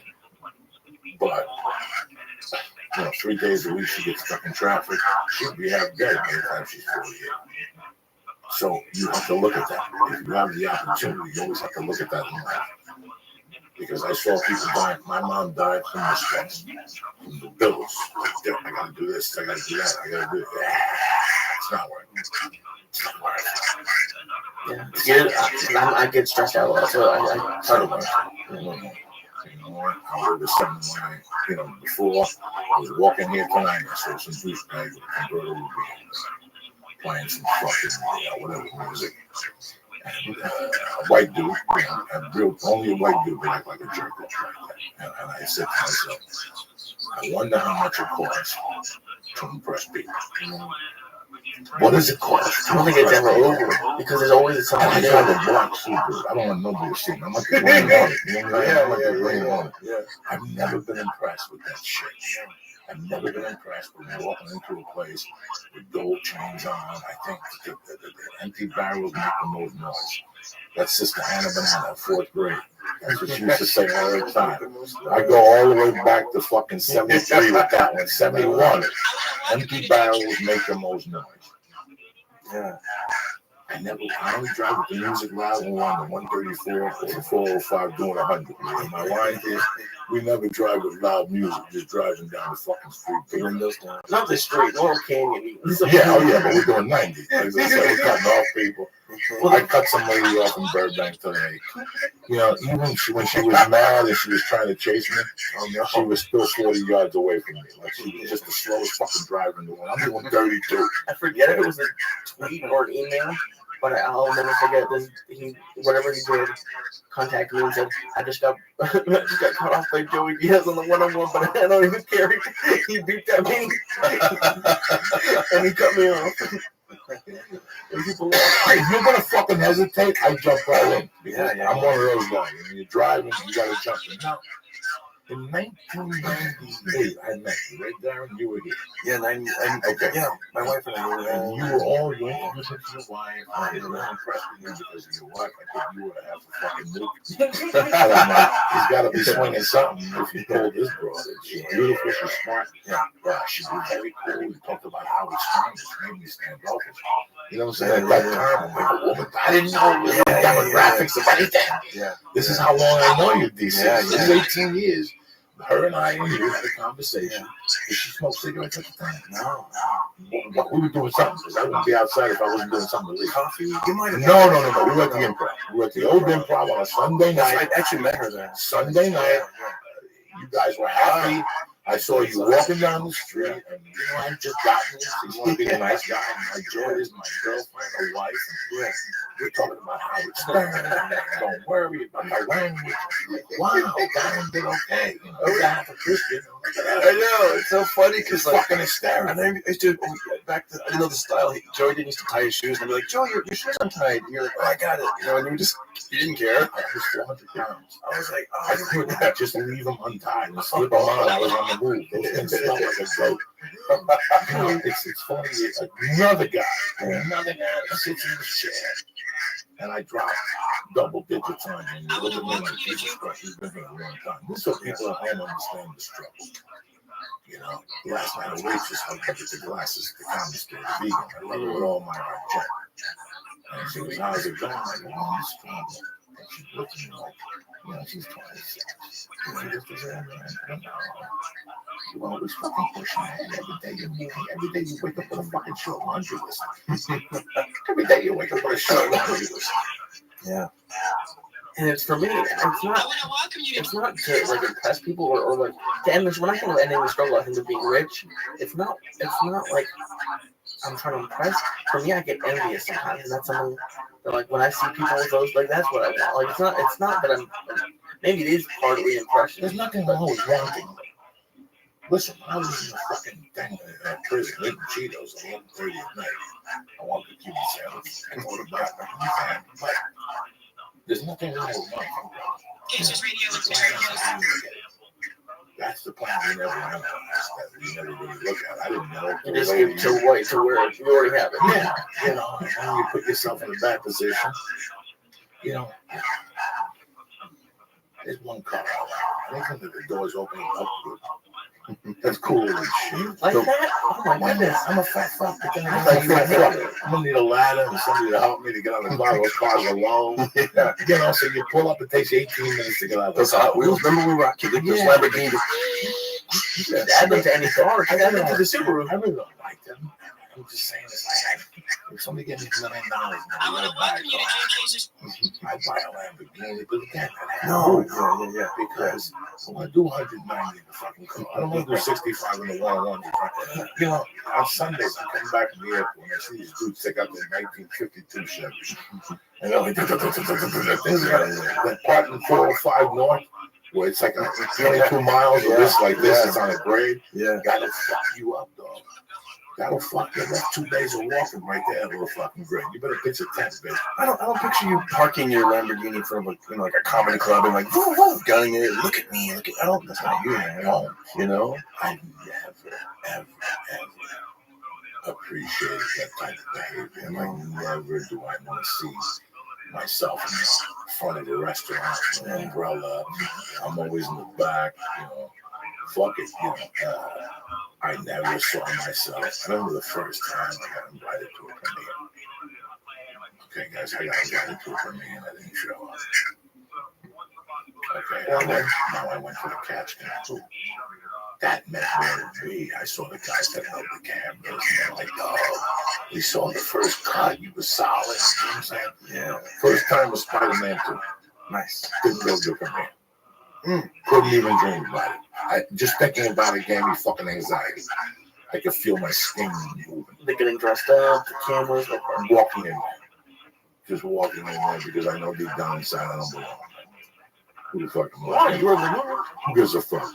I told Spider-Man whatever, Captain Ock. But 10 years ago, I would have pulled out a gun and shot Captain Ock. You know what I'm saying? You think I would have stood there and said whatever the fuck I said? You gotta go through me. Yeah, you gotta go through him. You gotta go through me. I would have never fucking said that. I would have said, take your guns out. This is New York City. Shoot this fucking metalhead. How cool is that going to be when your daughter is old enough to watch Spider-Man and really comprehend, like, that's my dad. That's awesome.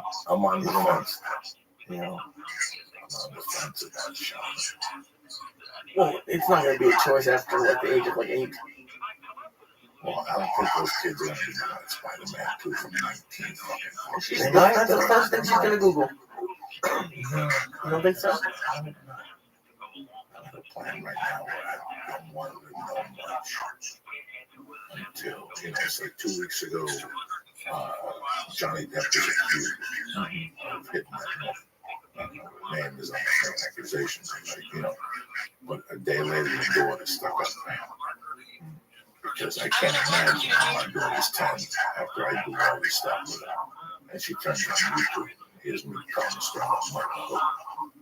She's gonna look at that computer speaker and go, that's not my dad. Yeah. I can't be my dad. My dad never loved the hope under the wig on fire. And then she's gonna go to fucking church to what's happening now, episode 1, the invention of the Flying Jew. And that's my Uncle Lee. In her mind, she's like, yeah. And she'll put the church on. Yeah. And then she'll hear Lee. I'm calling him the Flying Jew. I'm talking about eating his neighbor's asshole and all this shit. And she's like, that's my Uncle Lee. Now I'm really fucking heartbroken. They're two savages. I lived with two savages all my life. That's that's it. But on any of those kind of jokes with Maya, because I don't really go there, but a little bit I do, and sometimes my kid will be like, I don't even know what that means, Dad. What does that even mean? The other day he goes, they do those I like my women jokes, I like the one that he heard him. He goes, what does that mean? Because he goes, I like my women like I like my Luke Skywalker, gripping my lightsaber with daddy issues. He goes, what does that mean? Why is that funny? I don't know what that means. Hey, I'm like him. I don't know what that means. Oh my god. Lee, how you doing over there? I'm good. You want to take another one? I'll take another one. No? Okay. We got a mushroom stuff coming. Okay. But I think she'll like it. I think I get. I don't think, maybe not 8, but I think this is not the reason. That's not the reason. What's up? All right, let's pretend something miraculous happened. And I buy a house. Okay. The closer you get to here, all these kids, are kids whose parents do something in the business. And they all have kids are dropping. They took that high school in Malibu. Kids are dropping off from pill use and shit. All those high schools where these fucking rich kids go, these movie star kids. It's not good. Yeah, I don't want my child to have to go somewhere where, again, somebody's driving a BMW convertible, 16 in high school. And now you like, I don't know what the fuck is going on here with these people. Poor? Yeah, I mean, that's kind of not like movie stars, but that's a high school I took. Kids are driving Escalades, and it's weird. But it was like, can you go somewhere in North Hollywood? Because you're not going to send her to private school, right? I guess maybe you have to. Right? No. There's a lot of schools that are highly rated in this area. Really, like North Hollywood, whatever. There's a school in North Hollywood, but I know the Chrysler. Chrysler's taking her out of private school to put her in high school. Because that North Hollywood High is ranked really fucking high across the country. Okay. So there's schools around here. I don't want them in the charter schools. I don't want no autistic shit. You know, I don't want no fucking pictures when they're 15. I need, you know, no algebra. You need to understand logistics. That's what, you know, when you're not here making jokes and you need the thing, you know, the protractor and the compass, you never use it again. It was the last time you did a comedy gig and broke out your protractor. But you know what it made me think logically at that age. Yeah. You know, it's like smoking pot without smoking pot. Well, that's actually a new thing that you're going to have to deal with, Joey. Yeah, like, how frustrating is it now? That's all I hear about from parents now is how frustrating it is to have kids in school. Oh, Common Core math? Yeah. How the math is totally different than what we grew up on. Yeah. Yeah.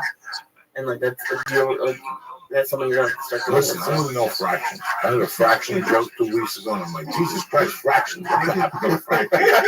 I guess the fraction's still fucking around like cancer. I thought the fractions dissipated. I didn't know it's still lurking. Like fucking. Oh, you're back. Hey. It's still lurking.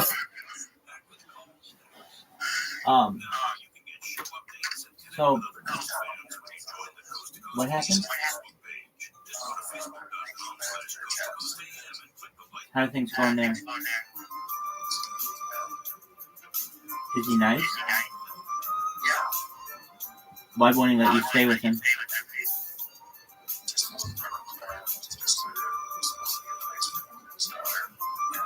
Oh, so you live with it? There's a child there?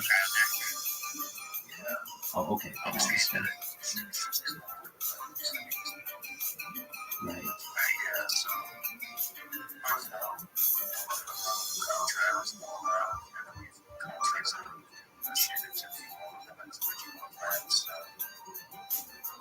So you've already extended it, basically. Okay.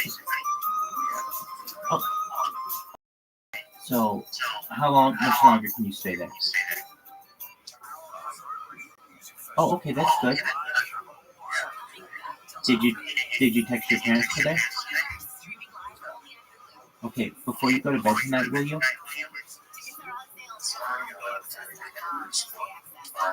That's okay. Just do it. Wait. You don't want to be eaten out of the garbage can in 2 months. Please, just I know you won't, but maybe 3 months. Just humor me. Just send them a nice text. What's it gonna hurt to just say, hey,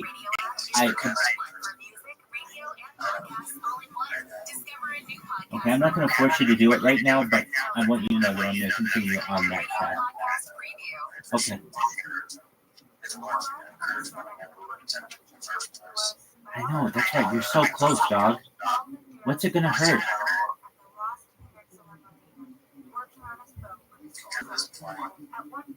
Dude, you're just making up excuses. If you don't have a fucking answer like that, you're making up excuses. And I cut through bullshit. I know. I don't want to call it bullshit because you have a lot of drama. Not drama, that's a bad word for it. But they created drama in your life unnecessarily. Yeah, but even more than that, there's a lot going on. But I just have to look at it from a practical standpoint. You need to have a place to stay in 3 months, and you currently don't. And even, I'm going to just be honest with you. The amount of time that it takes to get on your feet, to get a job, to get to a leasing office and all the other shit, especially if you don't have a car, it's just so very difficult. It'd be so much easier if you have a place to stay, like with your parents, just for a little bit to get on your feet. And so,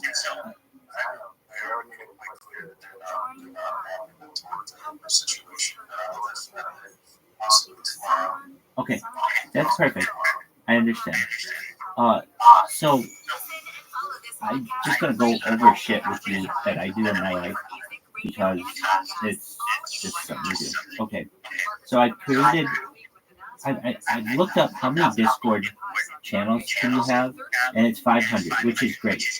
I can fill up 500, but then I noticed too that it doesn't matter if they're text channels, if they're stages, if they're voice channels, or if they're announcements or something like that. Okay.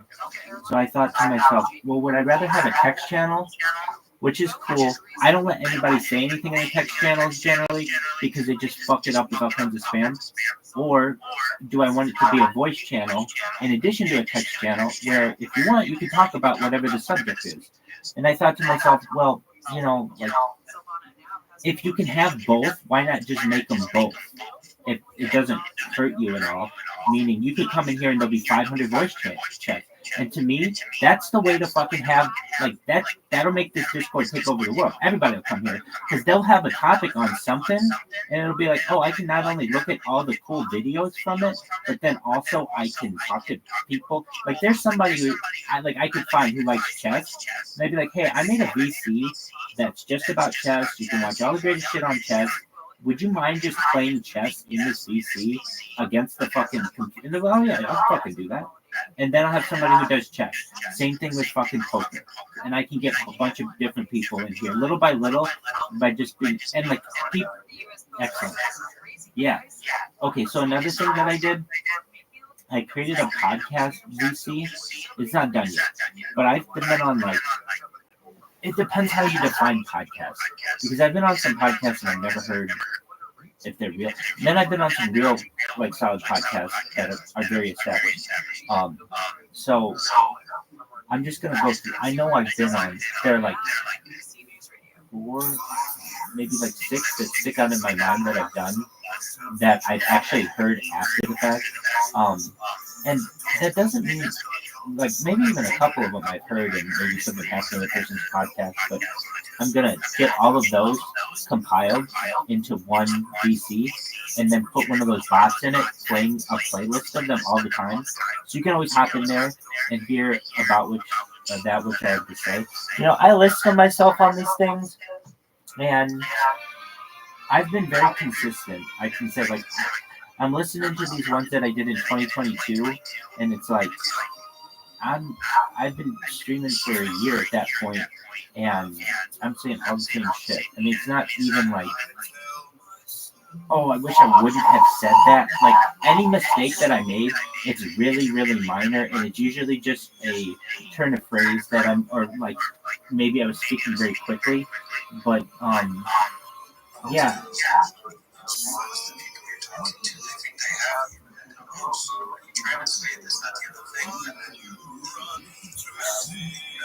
I can usually pivot but yeah, exactly, and clarify. No,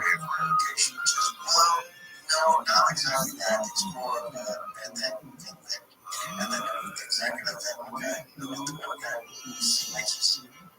so do you do this, and then you give an answer, and the guy's this guy's a fucking. Yeah, exactly. That's an excellent point. That's cool that you thought that.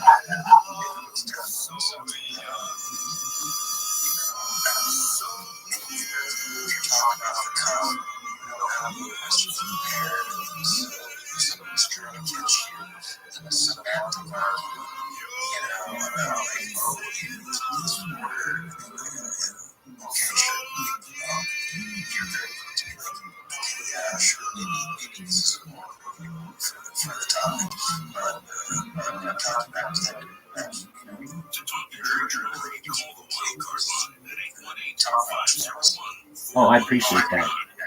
That's high praise coming from you, my man. To talk toll-free for Boston Rockies, call 800-825-5033. West of the Rockies, toll-free, call 800-618-8255. To reach George via Skype, use Skype name George97313. Send George a text message anytime at 818-298-6521. This is Coast to Coast AM with George Norrie. Back with Robert Zimmerman and Open on Coast to Coast AM. Next hour, Jacob joins us to talk about his near-death experience.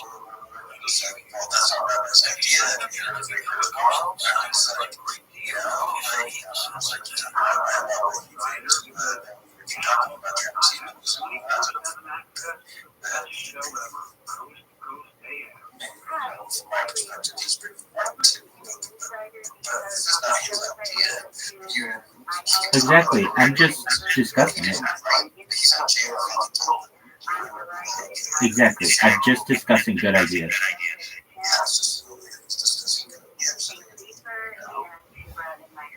ways to sign up. You go to our website, coasttocoastam.com, or you can talk to the Insider.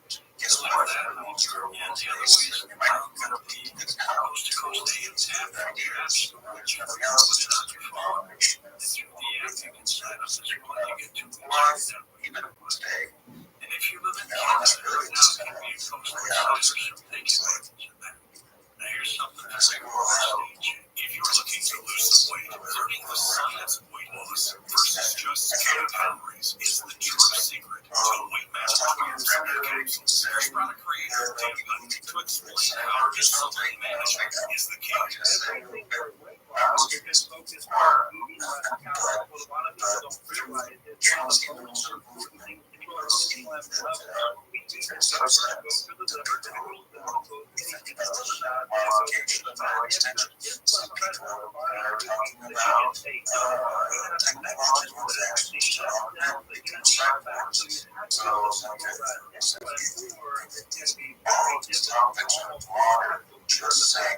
only about weight management.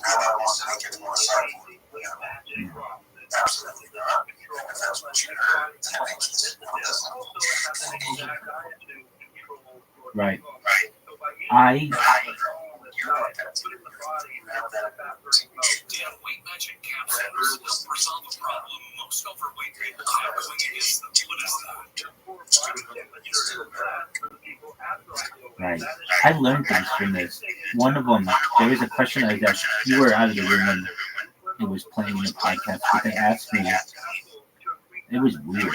I don't know why they were asking me this, but do I shower with my father? And or did I? And I'm like, no. Like initially, I was like, absolutely not. Like that's just not kind of relationship. But then I thought, well, yeah, at the gym and at the country club and at the racket club, that kind of place, yeah, oh yeah. So it's like it's kind of weird kind of question they asked me, and it was almost like they were trying to get me in a gotcha where I was like, I don't know. It just was a weird question, but I remember answering, like thinking both of my answers were completely fine. That, oh no, that's weird. Like, and then versus like, oh well, actually, it happens. Like it had happened when we lived near each other quite often.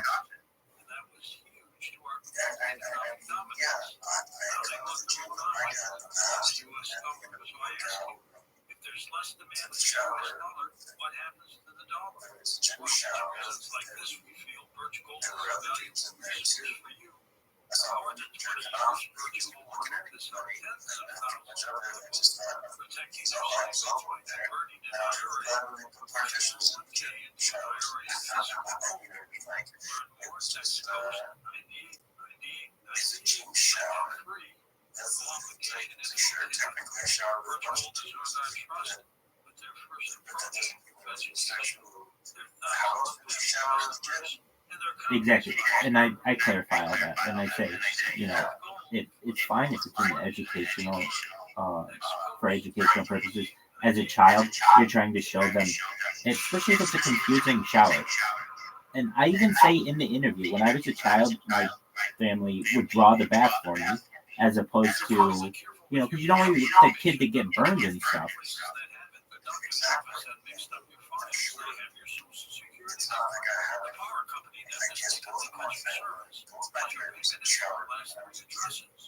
The hotel that lost your reservation has your passport. Your reservation is in endless places outside of your control. Any one of them could accidentally destroy your address and identity cards. Lifelong monitors billions of data points every second, allergic to a wide range of threats. If your identity is stolen, U.S. Space Restoration Specialists will try to fix it, guarantee your money back. Plans are mistakes happen. Let's not have a protection. I want it. Save us 40% of your first year. Unless you're a test tube, baby.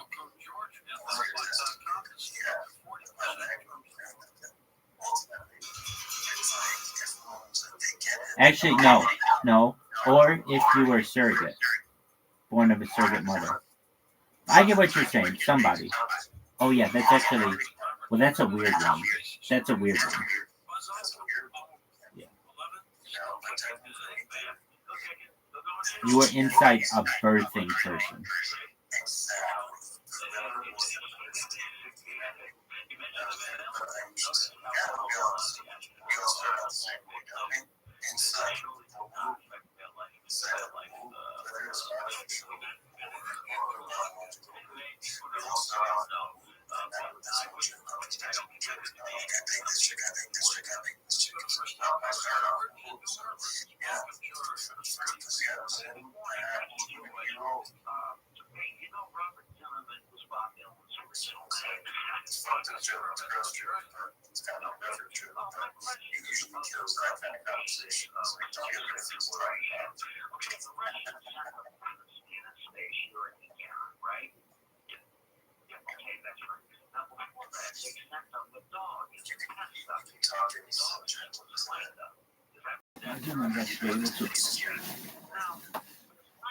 There's a limit on how much you can upload in these discords, because I heard Joey Diaz talking about the television show The Honeymoon, and I was like, oh, you know what? This is what inspired me. I was like, I could put every fucking there are only 39 honeymoons. So I'm like, I could put every fucking one of those, basically anything that's classic television, I could probably just put in this thing. But then the issue is the file size. So instead of doing that, I'm just going to do best of videos. So that, like, even if you were just like, I don't know, 20 years old and you came in here, you may not know that these are like staples of society. At least I'm going to invigorate into society. So that's what I'm doing. Yeah, that's the one I meant to reference. Yeah. Dude, you know what? Why that one specifically? I love shows a lot. I love I Love Lucy, but I like shows more than I like I Love Lucy. But here's the interesting thing I've noticed about I Love Lucy. It's very weird to me. Every hot chick I've ever known has really liked I Love Lucy. They haven't necessarily been like extremely a huge fan, but if you just went up to them, you could have a discussion with them about I Love Lucy for at least 1 or 2 minutes, and like every hot chick I've ever met basically can do that anywhere in the world, because I Love Lucy is such a staple internationally that I've been able to talk to a lot of international chicks and be like, hey, have you seen that episode of I Love Lucy where she's at the chocolate factory? And they're like, oh my God, my grandmother loves that. I love all that shit.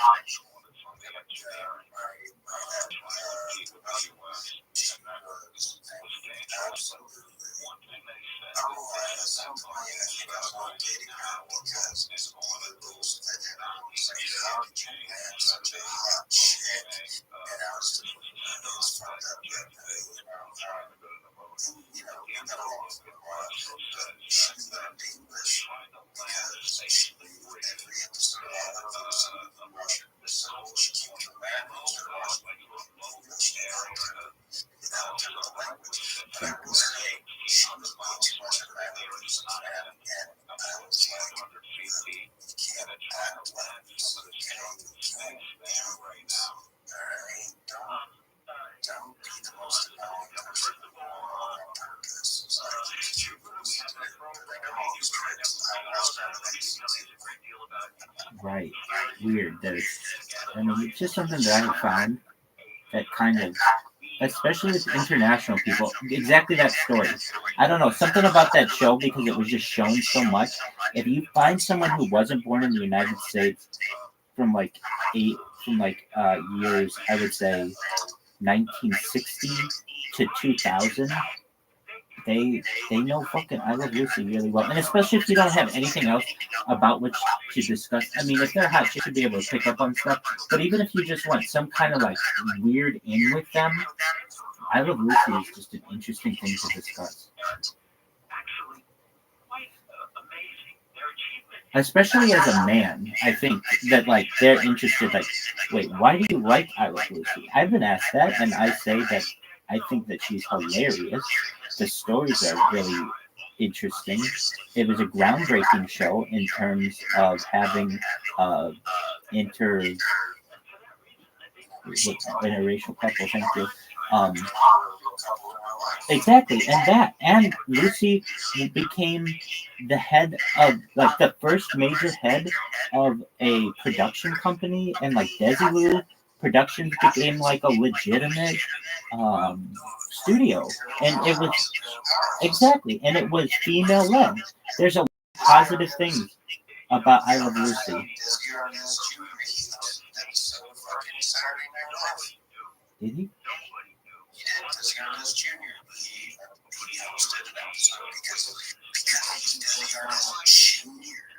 Right. He's Little Ricky. Right. When I was a little kid, I thought Little Ricky would have been like president. Right? Like, because I would watch it and be like on Nick at Night, and it would be like, oh, this motherfucker must have just grown up to be like the head of an industry. I mean, he was Little Ricky. He's fucking Lucy and Desi's kid. How the fuck isn't this person like a behemoth in the industry?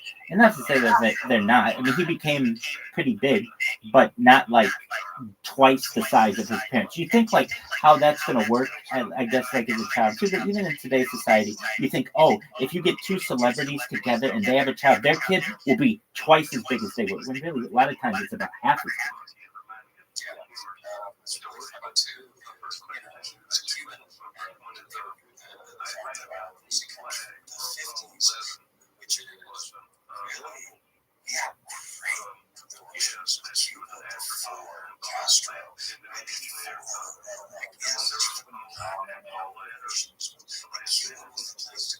It was like Las Vegas.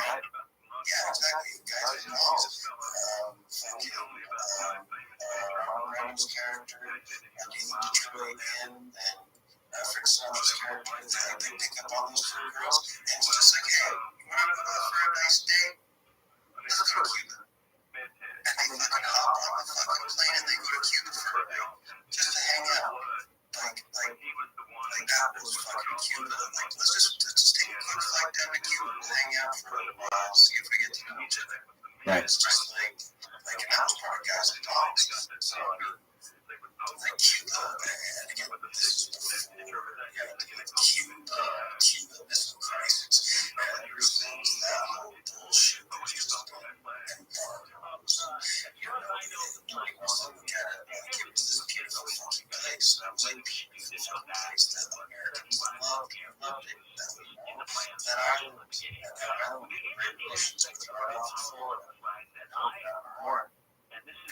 Right. Well, it's changing, fortunately.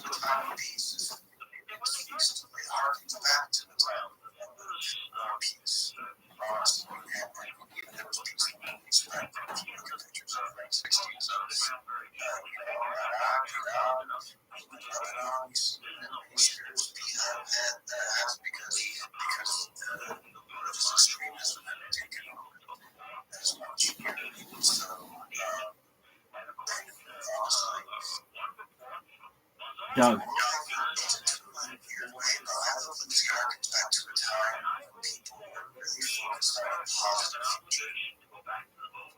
Yeah, it's just pretty simple, and there's something really beautiful about that.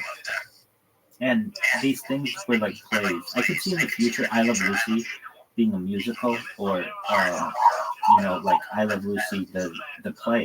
Like every single I Love Lucy literally is a play. You can do them on stage. It's just always been about rights, and so just getting the rights to I Love Lucy is incredibly difficult. But the thing is, all of these companies are starting to merge so that they all own the same rights. So now it's like, okay, now that we own the rights to I Love Lucy, why don't we make I Love Lucy a musical?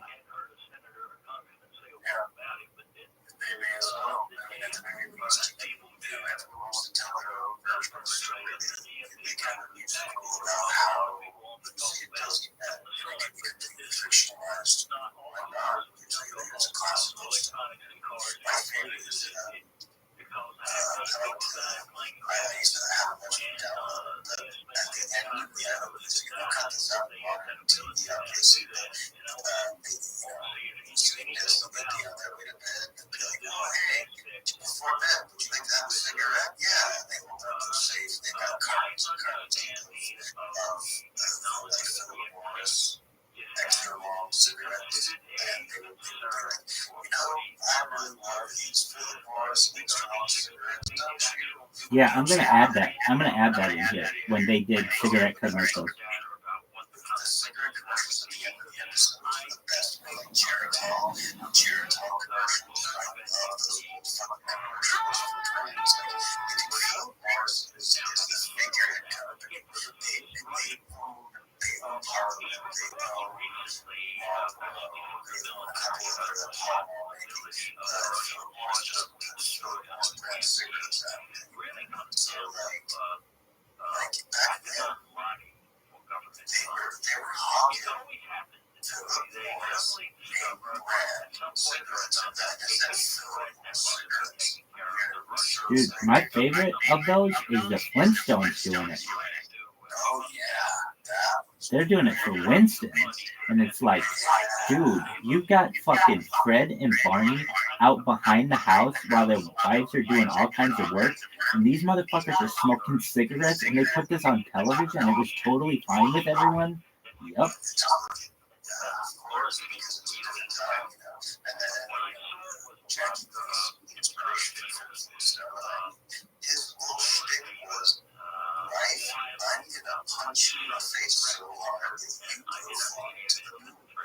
That's not a joke. Bangs to the moon is not a joke. You couldn't get away from every fucking episode. You know? Oh, no way. No way. Obviously, you had those big fans and Nick and Night. Yeah, dude, Nick and Night weird. Texas. Do you remember when Nick at Night would be like, okay, there's like the original, I don't even know if the fucking original line of play, because I think it predates us a little bit. I think it started in like the 80s, early 80s, but it was probably still the same shit.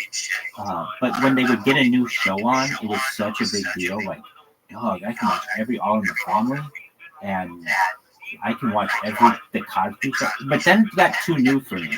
Then when they went to new, like, Full House, I was like, actually, when they went to the Cosby Show, even though I fucking love the Cosby Show, like, so fucking much, my section on the Cosby Show is going to be, like, a fucking crazy amount. Dude, just all the Cosby Show songs that they did, oh, it's amazing. They have Stevie Wonder in the Cosby Show. Anyway, it was just getting to be too new. Where they would have like, the Full House was just fucking on the air like 2 or 3 years ago, and now it's in syndication like that.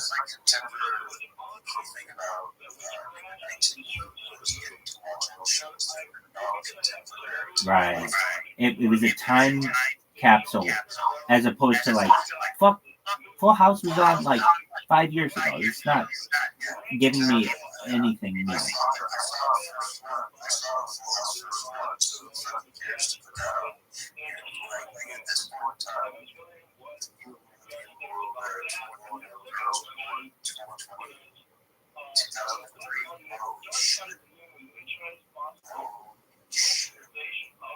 I was thinking about this. I would hear like when people would say, oh, like, oh, you're a 90s kid or you're an 80s kid or whatever. But the fact that in the future, it'll be like, oh, you're like a 10s kid. That sounds strange to me, but that's how it's going to be.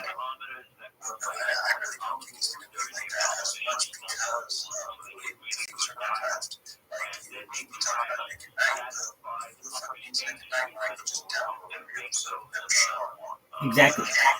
I'm doing that for this fucking Discord. It's like, why the fuck do I need anything else?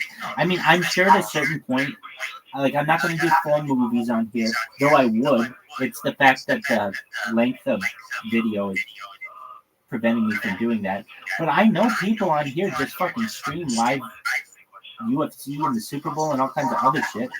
So I don't really necessarily know where the line is going.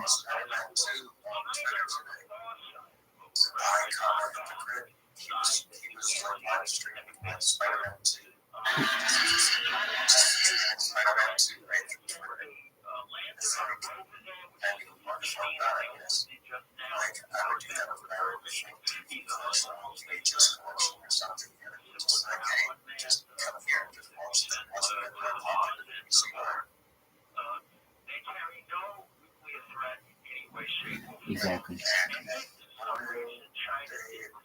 got like streaming rich people who have so much like cool technology and systems. I just want so much more technology. Touch with us, Robert Zimmerman, space historian. Up next, Jacob Moore joins us as we talk about his near-death experience.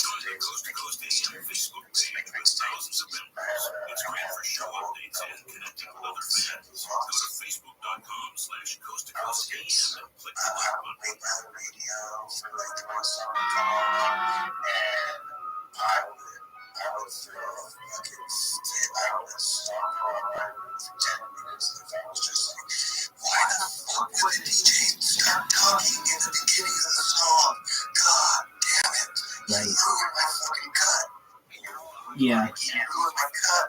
And that's why I heard they would do that. I mean, in a lot of ways, it was to reduce time as well. But when you would talk over a song, it made people less enticed to record it on the radio. Off of the radio.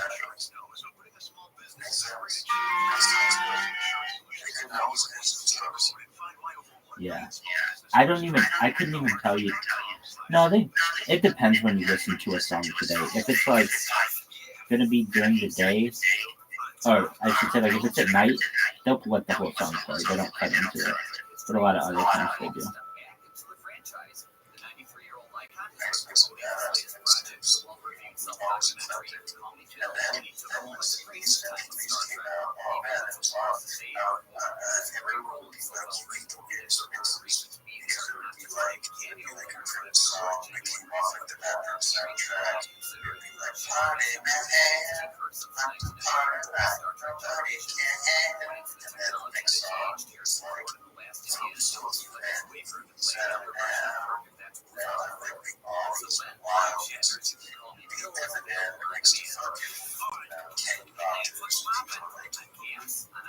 Right. I hate it. Hey, did you have a top boy?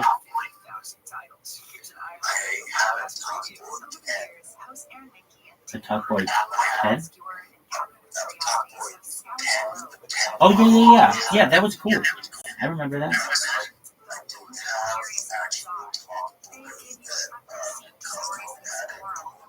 Right.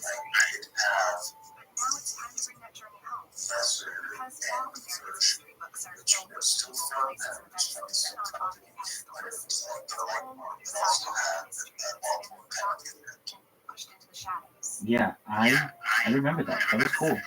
I know people who wanted that one more because it was smaller.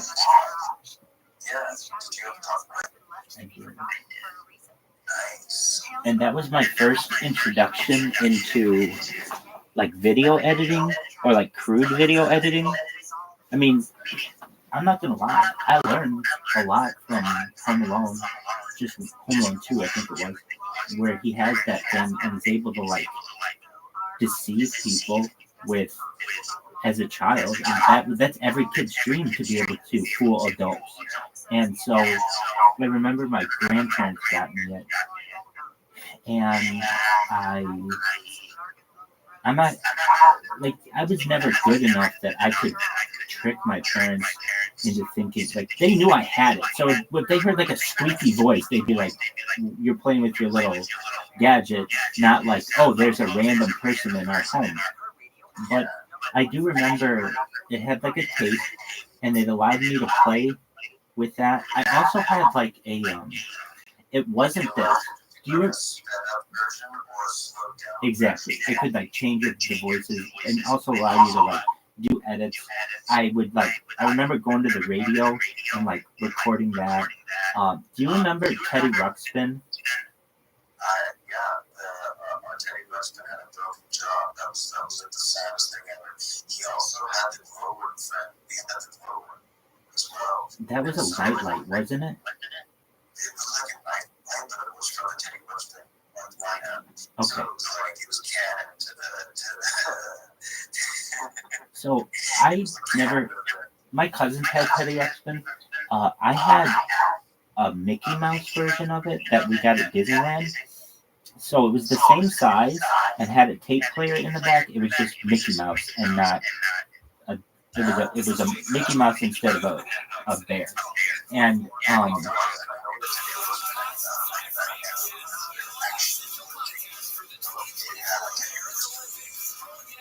and basically that I think about it, it's kind of like I slept with a robot in a very primitive way. This was a tape player that would like move, and that wasn't weird then. That was like a normal thing. But in reality, we're moving back towards that kind of a world where people will have like, those kinds of lives.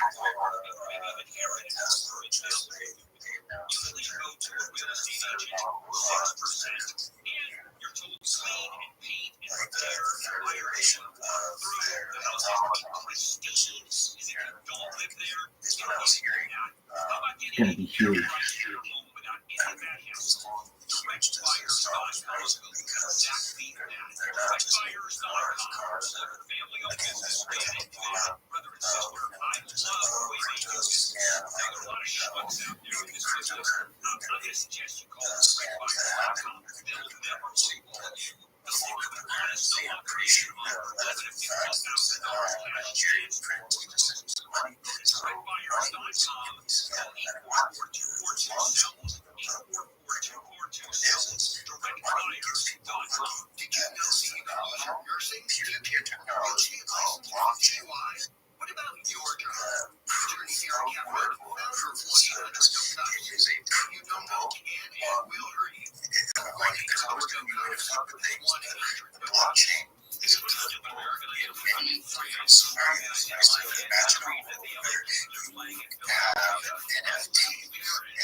I agree with that.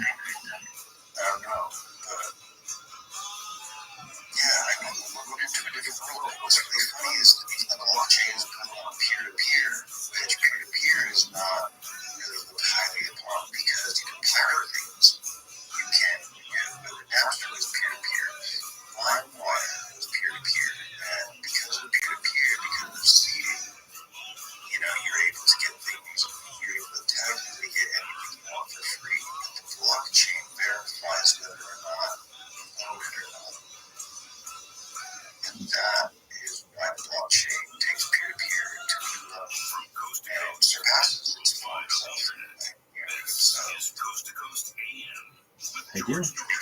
I find it interesting. Some of those tweets that I put in that ChatGPT document, it's like, I did a spot price last February of Bitcoin. It's like $42,000. Dr. Martin says there is one major red flag: cooked dog kibble canned food.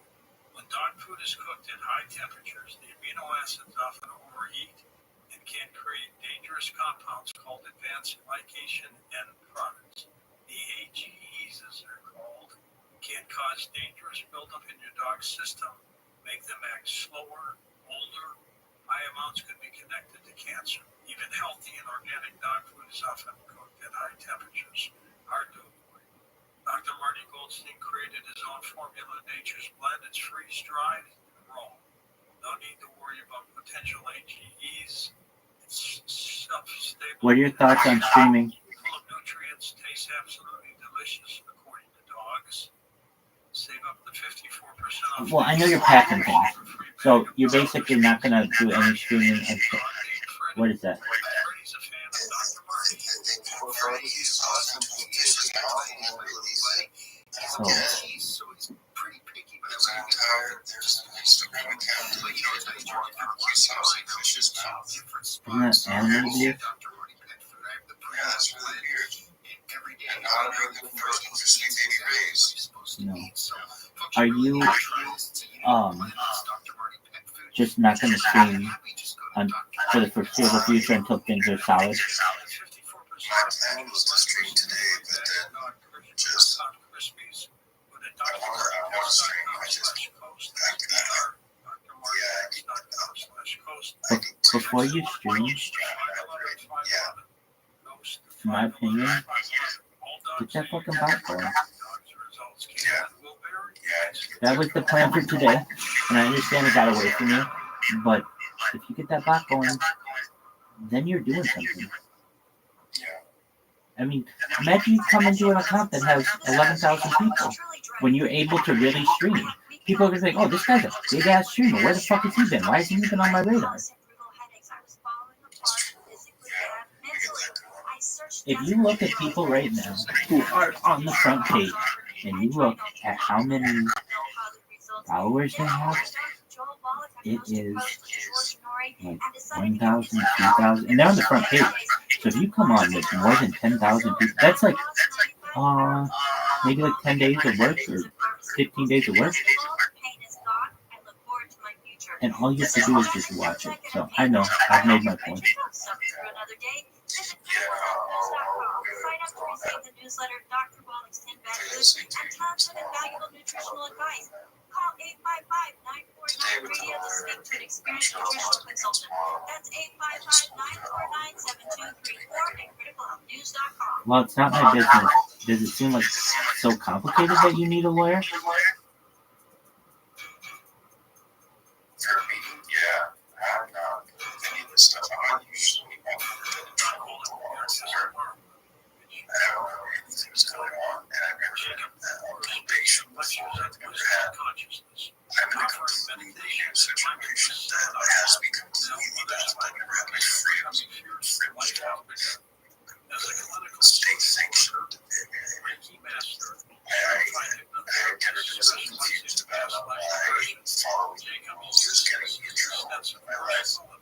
I understand.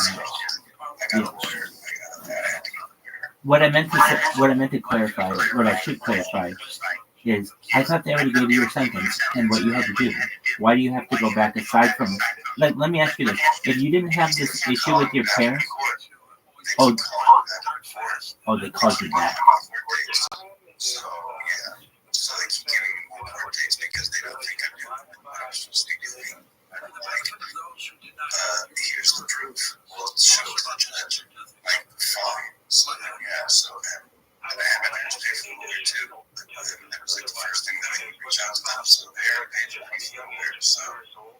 Wait, did you just say they took your passport? I lost my passport. I didn't get it. Oh, you didn't say that though. What did you say? I had my parents pay for the lawyer.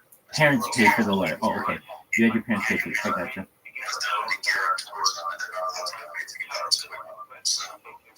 Okay. Is that how you wanted it? They're only allowed to know what's in my life. They want me in my life, and if they don't want me in my life, then there you go. So yeah, they don't get to know shit. Oh, that sounds nice. If they don't want to be part of my life, then I mean,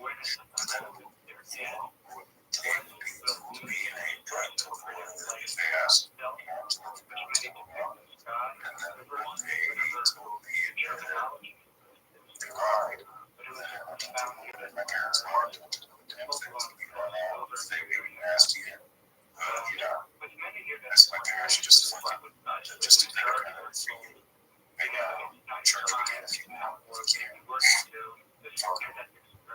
Well, I was just like, just don't tell me anything more because you need to be trustworthy. If they're in that Jay Witness camp, and honestly, every decision we make is based on what is best for the optics of the code, and it's got nothing to do with family. Like, my dad is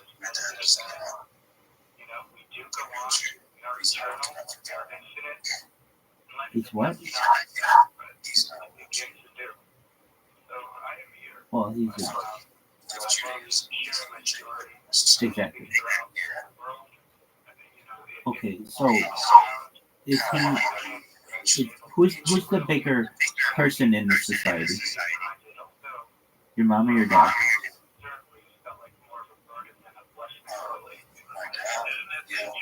Okay, so your dad has more pull in the family than your mom?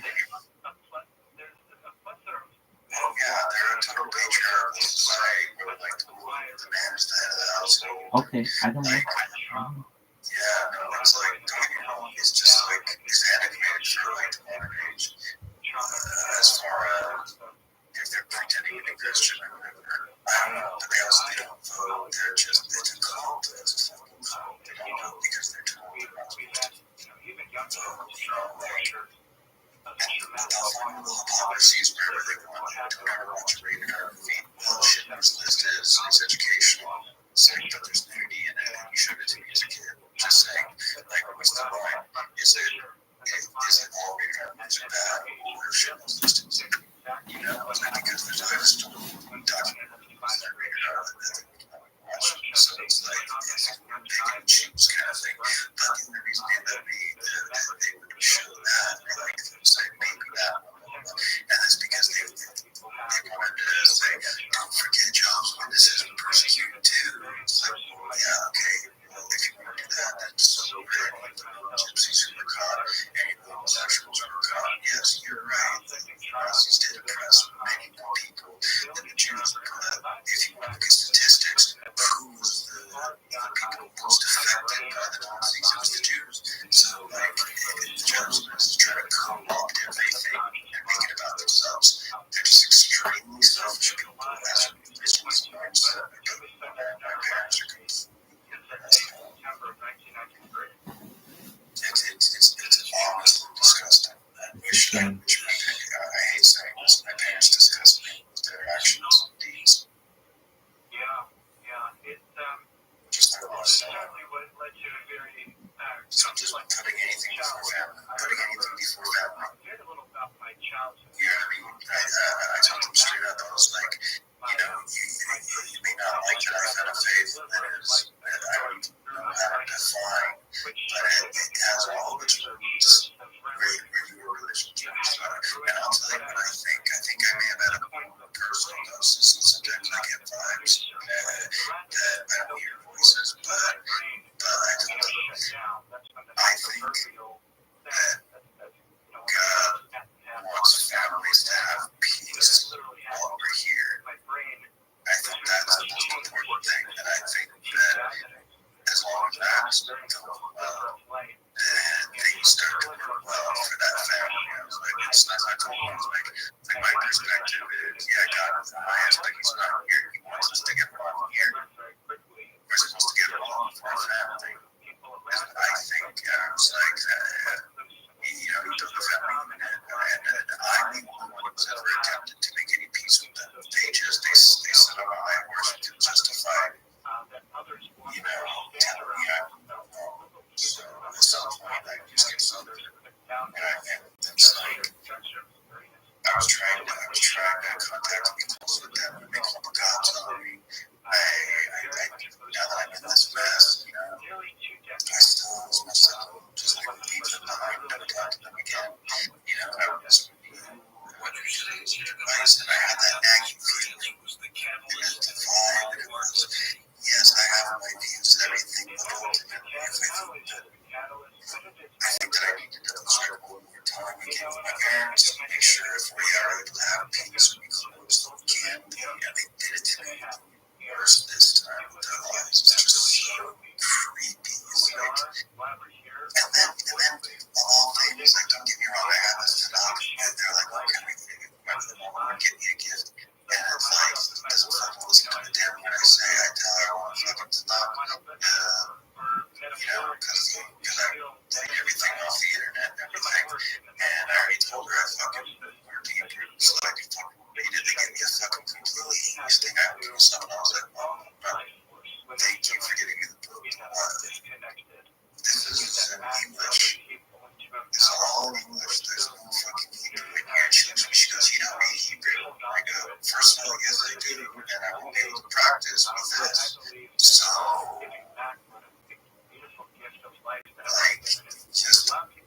You don't think that was a little ungrateful on your part?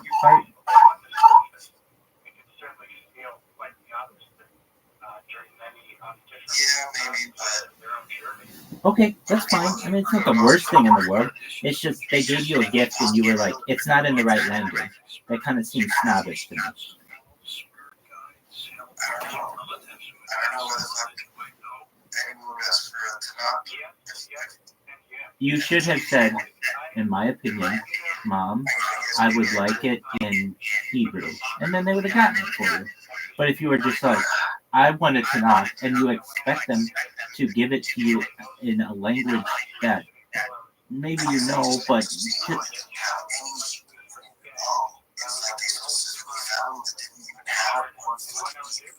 you didn't clarify anything regarding it, though. So you could take it up with the publisher for perhaps not having any Hebrew in it, but it doesn't have any Chinese in it either.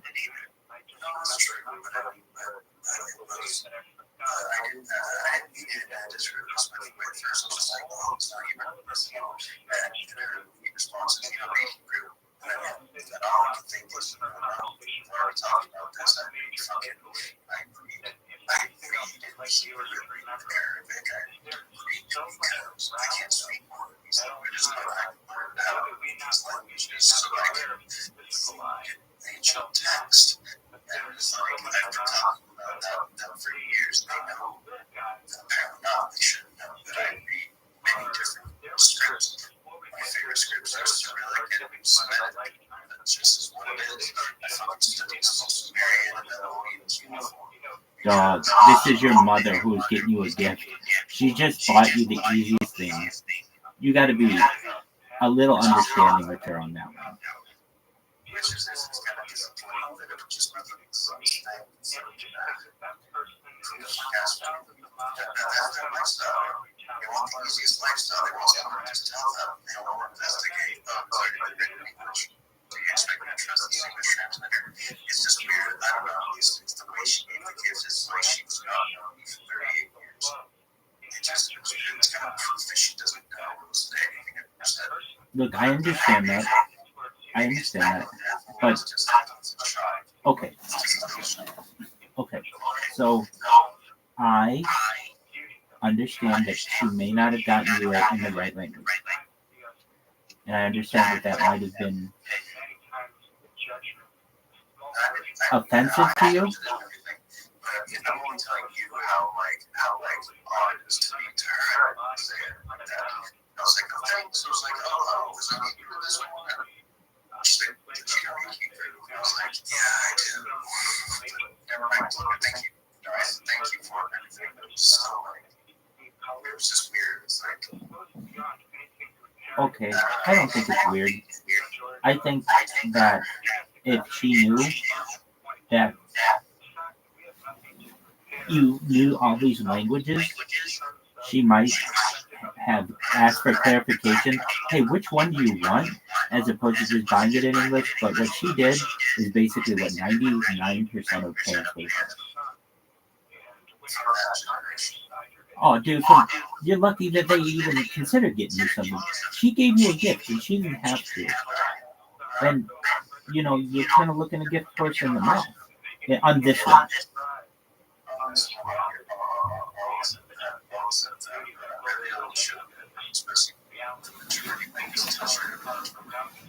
So, I'm just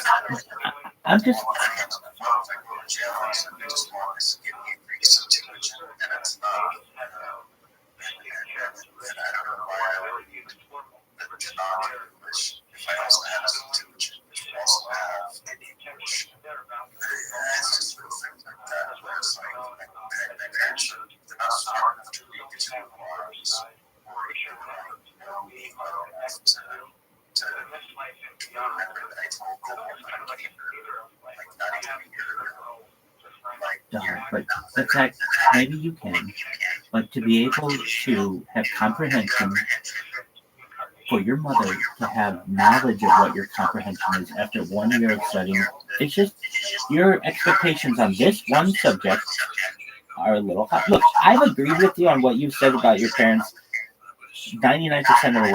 Let me give your parents a little bit of respect on this one.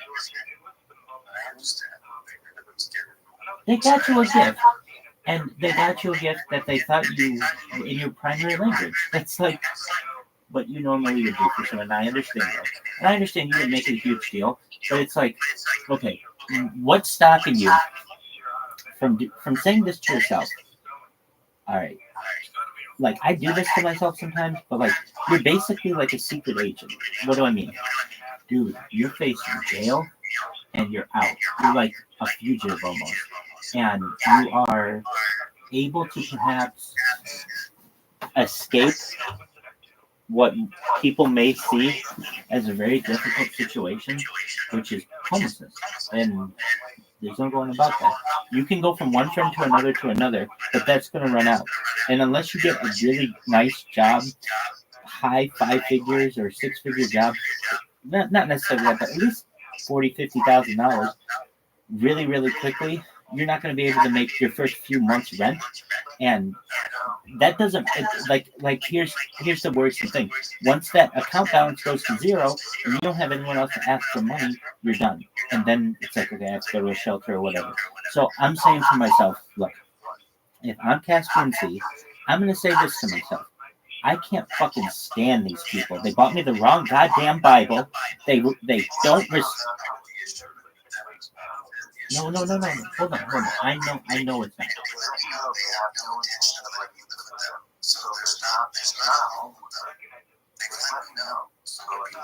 Wait, hold on. 3 days ago, your dad said he hadn't made a decision on that. Wait. Dog. If you can make a decision 3 days ago, you're not concrete in this decision. You changed your mind. I know people can change their minds back. And I'm saying that the way that you could do this, look.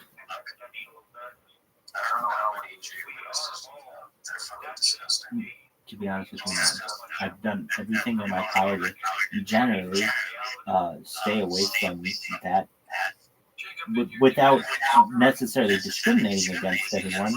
I've just not wanted to get associated with that. Personal experience, I think that I know how to discrimination, honestly, because I don't discriminate against anyone, but I have nothing with the faces of jailers. But without that being said, whether they're that or anything else,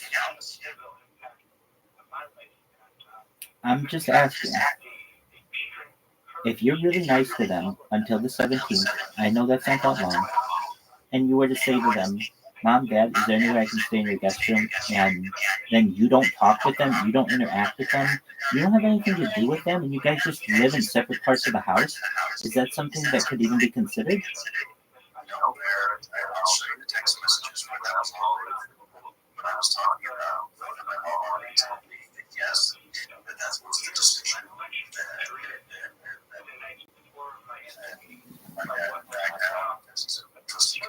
Yeah, exactly. So work on your mom on this one. Send her a text every day.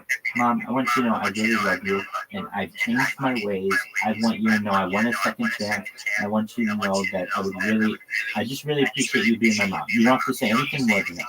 And she'll get it, and she'll be like, okay, fine. Then she'll get it the next day, and the next day, and the next day. And all of a sudden, you're going to have an ally against your dad, and your mom's going to say, look, honey, let's give him another chance. He needs an opportunity. Dog, it almost did.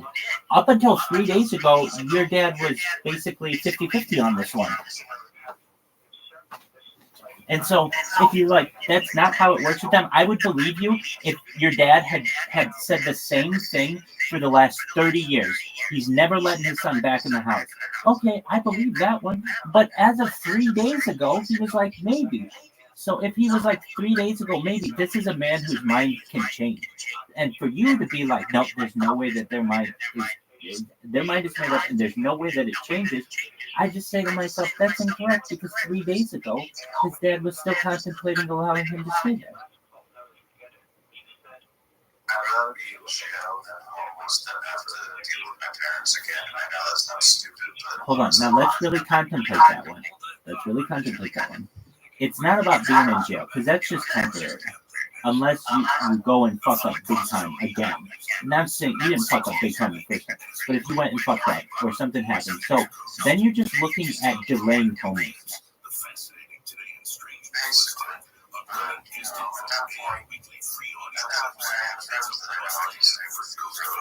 Wait, hold on. Dude, I'm just telling you, there aren't that many. They're not going to let you stay in California that long. And look, I don't understand why it would be so bad if you came up. Look, I know I sound like an asshole to you. You think that you have worked on everything, but this is what I would do. I'd have a little list of my goals, and I would send it to my mom, and these would be my goals. Get past the 17th, basically. Get off of probation. Get a job. Do all the other things that you have to do. But if your mom sees that, and she's like, look, he's got the plan in place. The only thing that's preventing him from being able to do this is monthly rent. Maybe she might be able to talk to your dad and say, look, he has a plan. It's not permanent. Let's give him an opportunity. That's all I want to say.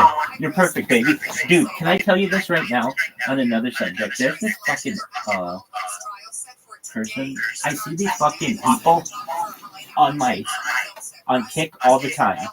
So, you know how I talked to you about the mere exposure effect? Where it's like the more and more you see something, the more and more like you become attached to those people. The same fucking thing happens when I see all these motherfuckers on Kick. And you know that one girl? Who's that girl you like? Yeah, she was mentioned in that podcast I was on. It's the closing, like 10 seconds. So, don't worry, you're gonna hook up with Alibaba. You might have Alibaba's children someday, or she may have yours. There you go.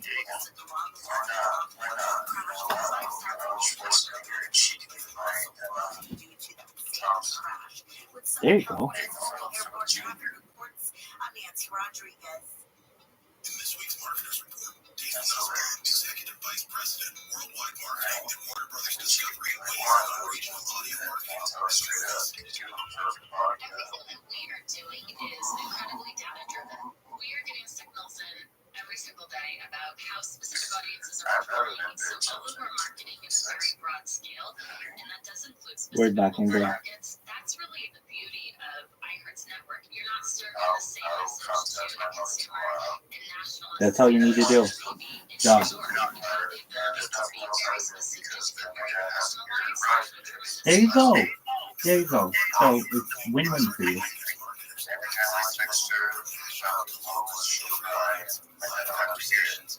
Perfect. Send her some articles. I'm sure that you can find a few articles on homelessness in Las Vegas in 2024. And just she doesn't want her child in that. She birthed you. You're going to be able to overcome any kind of bullshit you were going through before. There you go. That's it. Leave it at that, baby. Joey Diaz, folks. That's fucking big, guys. That's not even that. 15 years ago. 10 years ago, we didn't have this album. And even then, the people who do the albums with you would put them on iTunes and would tell you make nothing. Right? They take your fucking little 40% that you get. So you were like, why am I on iTunes? Now you have the right to control that. They have the numbers. They have graphs. They tell you everything. So listen, guys, if you're thinking of fucking doing something, do it already. All right? You want to wipe off on a TV show? Do it. Do it and put it on iTunes. Take a chance. Columbus did, But no, seriously. Here it is. That's it. That's all I got to fucking tell you on that thing. At least I have anything in victim, right? I'm sorry. I got to talk to you about myself.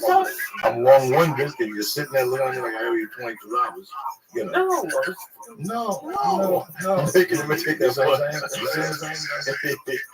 I love it, man. You know what? I love your show, and it's like, I talked a little bit last time about being adopted and growing up in a foster home, and it's like, just having, being a self-starter and not really having that, and hearing a guy like you and your story, you know, and it's nice that we're still here. You know, we weren't like these trust fund kids that like, hey, you know, I wanted to be a trust fund kid then.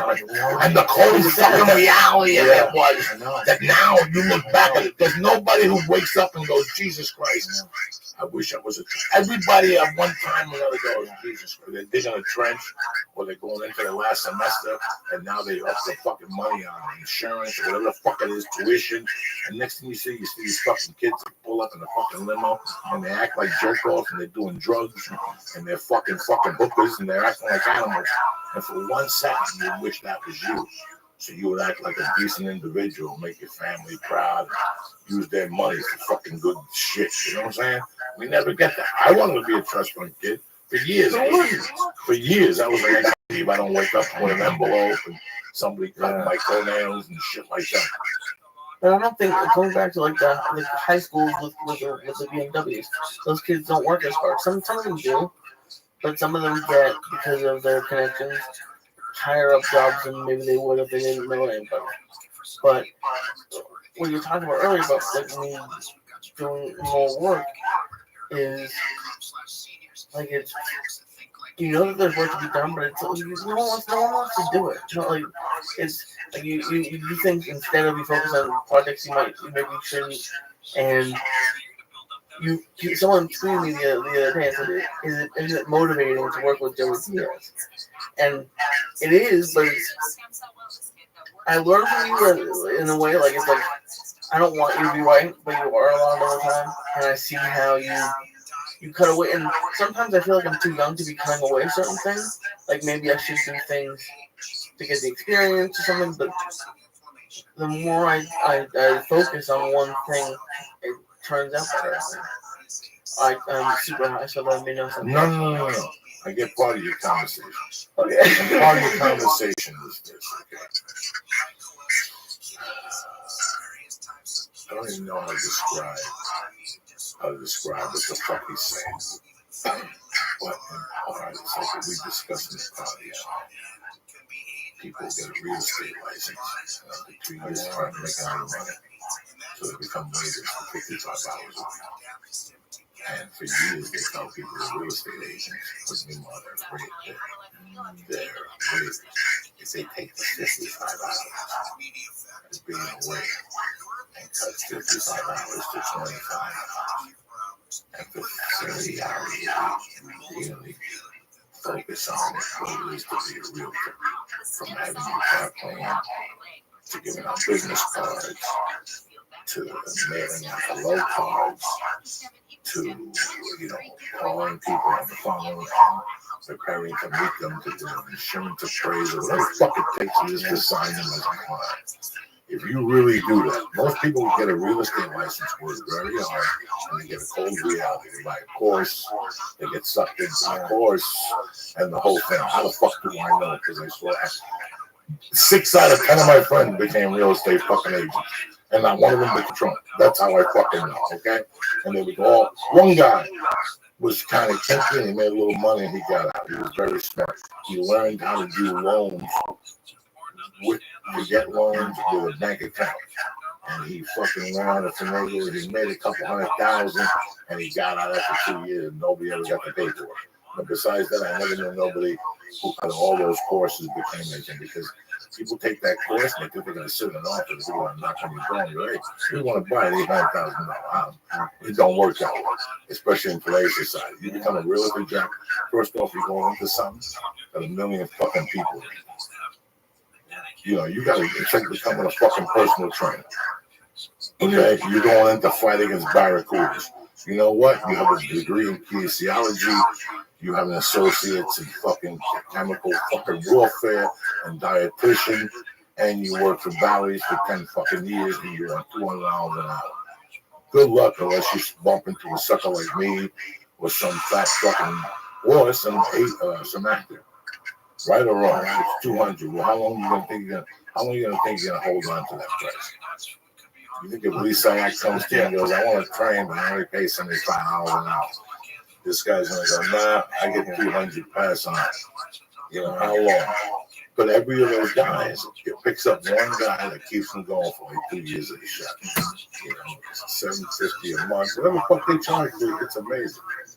But the guys that fucking train, but like I've known in this city so far, 15 fucking persons. None of them really train, man. Just like conversations and I watch them all the time. Out of those 15, 13 of them do. And this is just the last 3 years. But I've kept my eye on their methods and shit. Yeah. One of them merged with a gym, and you know, it's just really weird how it works out. Because it's a tough fucking racket to be a personal trainer. It's a tough racket. Nobody knocks on your fucking door and says, I'm a fat fuck. Take me, I'm yours. Take me, I'm yours. There's a lot of unemployed people out there, and applying online, we've talked about it before, hundreds of people are applying to those jobs, thousands of people. Even like, yeah, but what job are you talking about? Listen, if you walk into a realtor's agent and you go, I want to be a realtor, they'll say, do me a favor. Go over there, smell the corner, tell me what you smell. You come back, you tell them what you smell, you're hired. Wait a second. If I run a real estate agent, you know how many agents I got? I don't give a fuck if you fucking work for me. I'll hire you. You come in here. You got a license for? Yeah. Where do you live? 1313 Mockingbird Lane. Okay. You got a car? You got a Ford car? Yeah, my father just bought me a new BMW. I'm going to go to work. All right. They'll say, okay, you got a desk over there. Look at the lineup over there. You share it with 8 gorillas. Sign up for an hour a week. Come in here, cold call, put our signs out, get out there. What the fuck do you think you do? You come in there and sit there and the phone rings. We got a house for sale. No, you gotta get on the fucking phone and fucking cold call people. Again, you gotta go market yourself. You know what that takes? It takes money and patience. Because even if this guy comes in and goes, I want to sell you a house, that happens in 2 fucking days. So you gotta put a year and 9 months on the bottom of people. And all of a sudden, 4 houses sold. You got 4 fucking listings. Now you got 4 listings to play with. And all of a sudden, bam, you sell your first house. And all of a sudden, bam, you sell your second house. And all of a sudden, guess what? You got 2 more fucking listings. But the one guy's waiting for his grandmother to die because they got her under fucking head control. She got hit by a bicycle. And she's waiting to die. She got 32 fucking million in the house. And this goes on for years, Lee. You know why? Because you're always rotating. You're always shaking hands. You're sticking to what got you to the dance. You know what? It took me 9 months. Now, after 9 more months, guess what? You got 12 listings. And you got 3 that got fucking offers on. And all of a sudden, you got fucking 3 that sold more. And you got 9 more people who referred you. You're working with 20 fucking listings. And the office is looking at you going, this guy's a fucking animal. This guy's a fucking animal. But there's people who don't understand that because that takes 9 months of real work. And you know what real work is? Putting 30 hours into a realtor like that, doing that shit, and going and waiting tables on Friday and Saturday. They're doing it all day, working a double. That's fucking work, Jack. Yeah. Do you think with that rejection and just going forward, you know? Hey, Cassidy and Steve. Have you taken a look recently at some of the things that Rumble's offering? Yeah, I think I need to get to a place where I have more followers on Rumble before I can actually take part in these campaigns. Do they have a minimum? There are minimums. You have to launch with a few posts. It's like it may stream out on different platforms. So, really, I think I thought it was how many you had on Rumble. When you're doing that program, it doesn't matter if you have people watching on YouTube, it's only Rumble. Because I wasn't sure about that because the campaign doesn't show up on the video. Right? So that was why I wasn't sure about it. I really liked Same.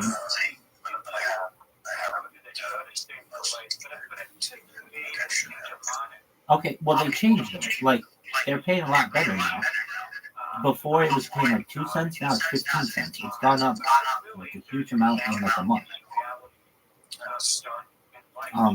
Not that that's a huge amount, but I can tell you I've really loved Rumble until recently, where I mean, just on one of my accounts. That's it.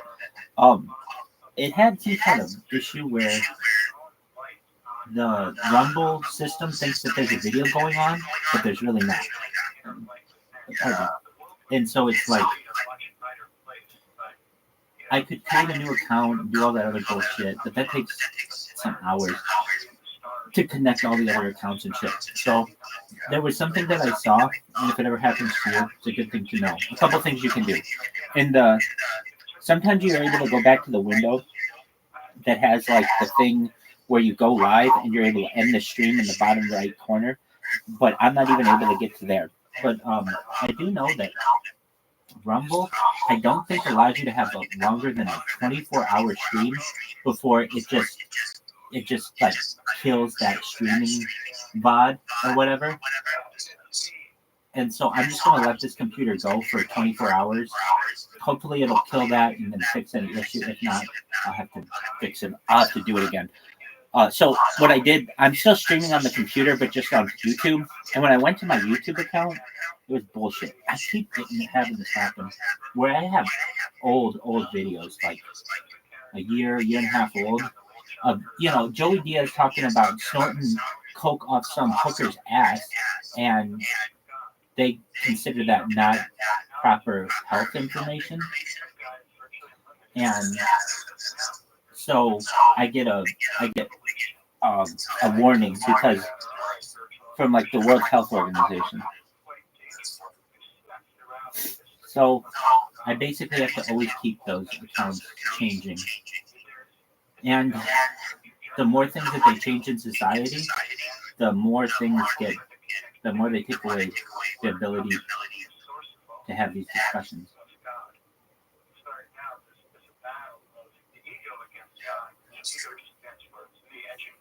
Well,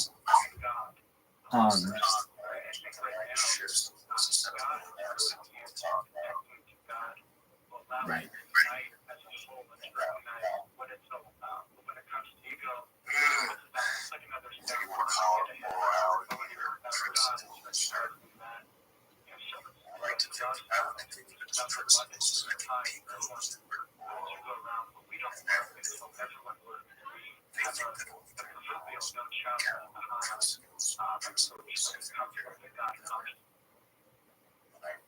Dramatic stuff, Jason, isn't it?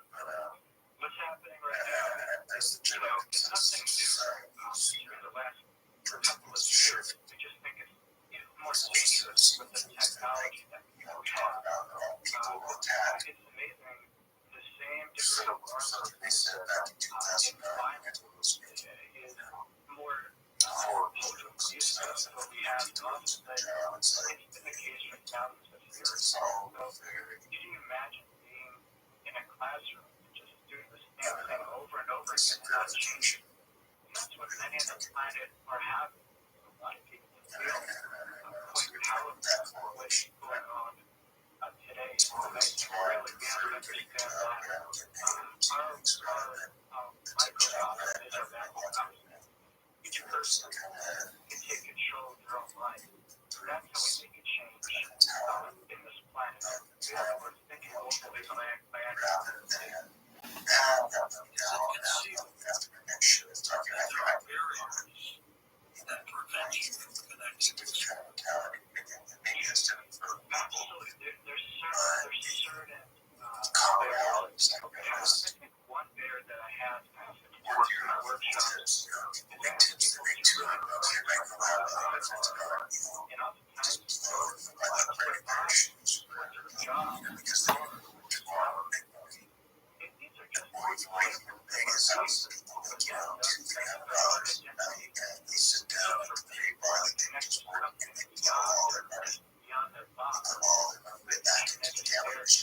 So once you recognize that you are not alone, you have a body, you're not a body. You are not your soul, you're not your emotions, you have your emotions.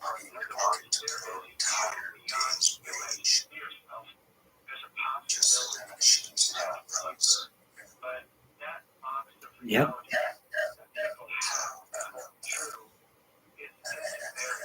I see this mental health and all life is just people around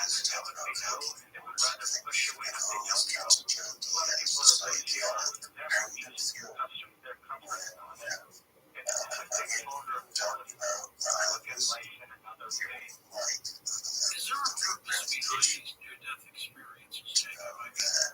Well, some higher powers out there, these things happen. I certainly think these things are very much up in the mind. The picture of rolling mountains is very much coming out. Joe Campbell's the coolest fucking cartoon that they ever drawn. Why? Because they probably got enough psychologists to get together to make sure that he was the coolest fucking guy ever. No, he's drawn subconsciously like a penis. Exactly. No, that's why they have him look like that. Oh, dog, you've never seen this? I'll show you right now. You'll never look at Joe Camel the same. The reason why they drew Joe Camel the way that they did is because he looks like a flaccid penis. Check this out.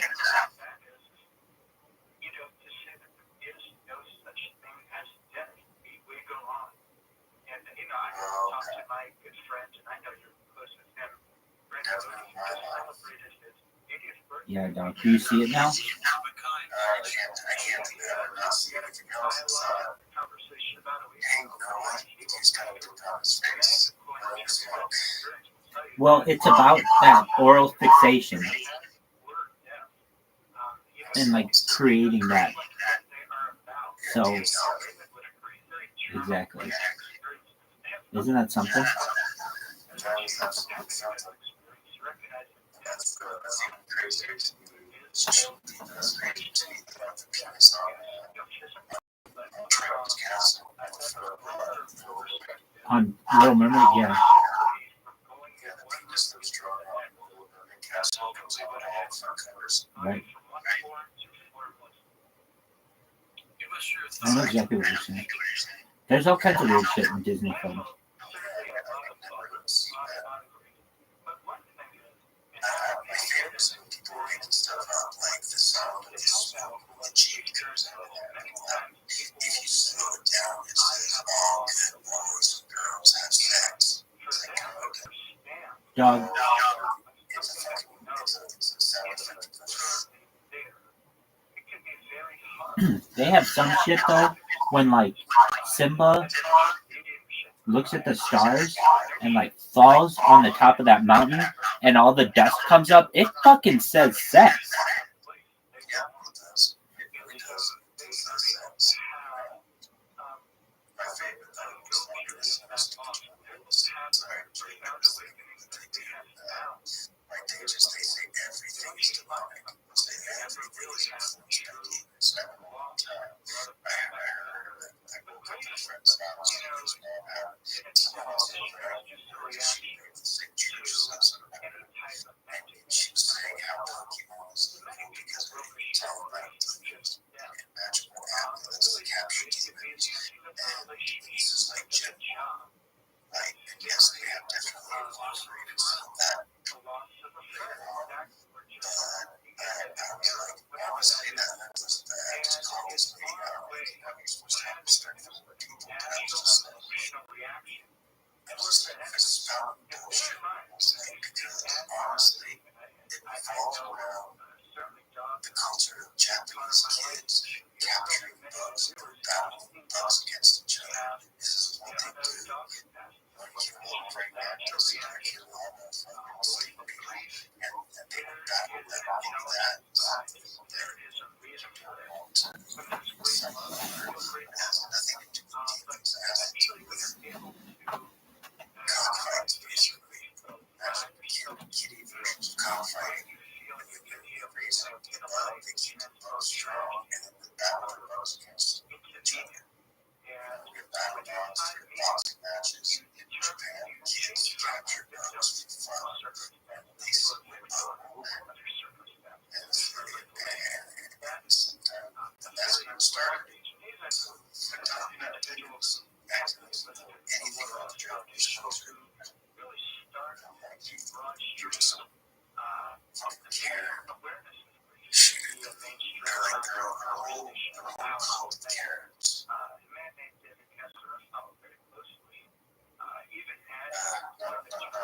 Obviously, I have to state my father that I do, but gosh, you should see the way he treats customer service workers. It's insane.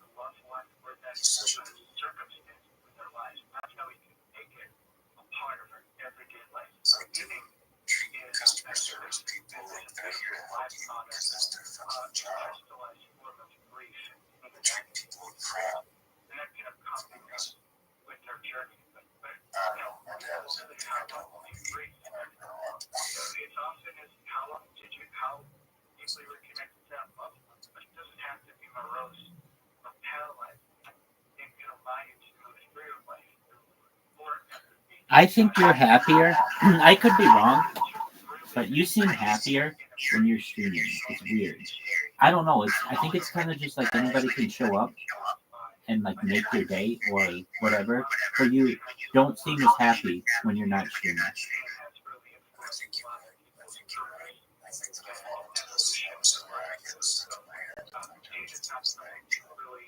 Exactly. And I mean those kind of things happen to us, but when like you're streaming, everything is basically going as okay in your life as possible. When you're not streaming, everything is what can you do to get the challenges out of your life to be able to stream. Like once you're streaming, it's almost as if you're like a baby when they're pacified. But when you're not, then it's like you have to go through, get the feeding done, get the changing done, get all this other shit to the point where you're pacified again.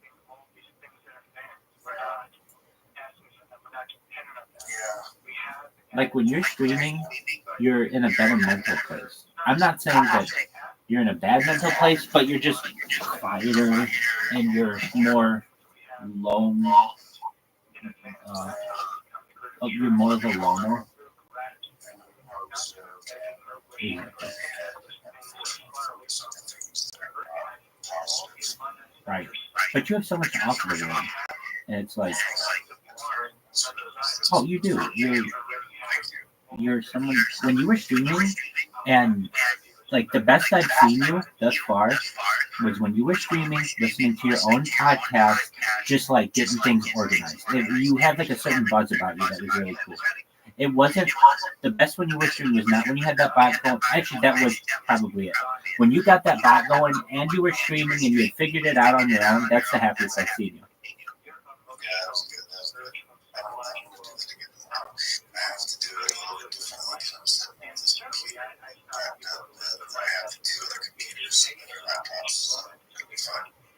There you go. And yeah, just getting yourself back to that point where you're streaming all the time, and then I feel as if when that's happening, there's a chance you can always win the lottery. Somebody can come in and change your fucking life. But if you're not streaming, it's like you're not gonna. There's that phrase I think with the lottery they say, like, if you don't play, you won't win, and exactly. And you can't go viral if you're not streaming.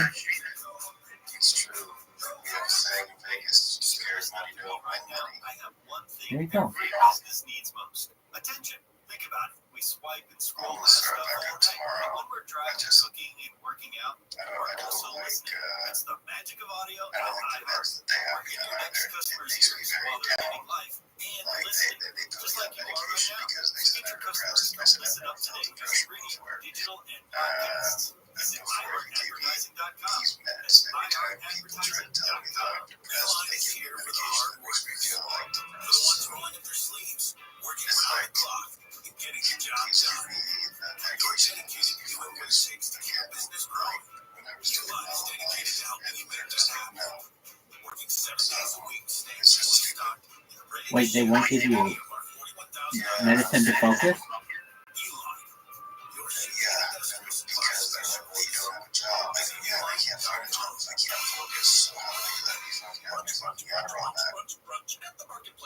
And they said no. And now the top 5 reasons to visit Morocco. Number 5. Did someone say brunch? Oh yeah. I don't know what happened today. Marketplace is open for brunch weekends. Number 4. The $36,000 high limit giveaway. 2 VIP table holders get $500 cash every half hour.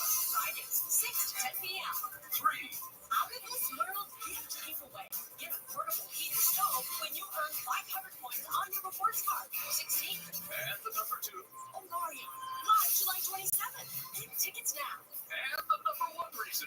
We're giving away a Genesis G V60 EV, July 28th. Earn entries all month when you play table games with your rewards card.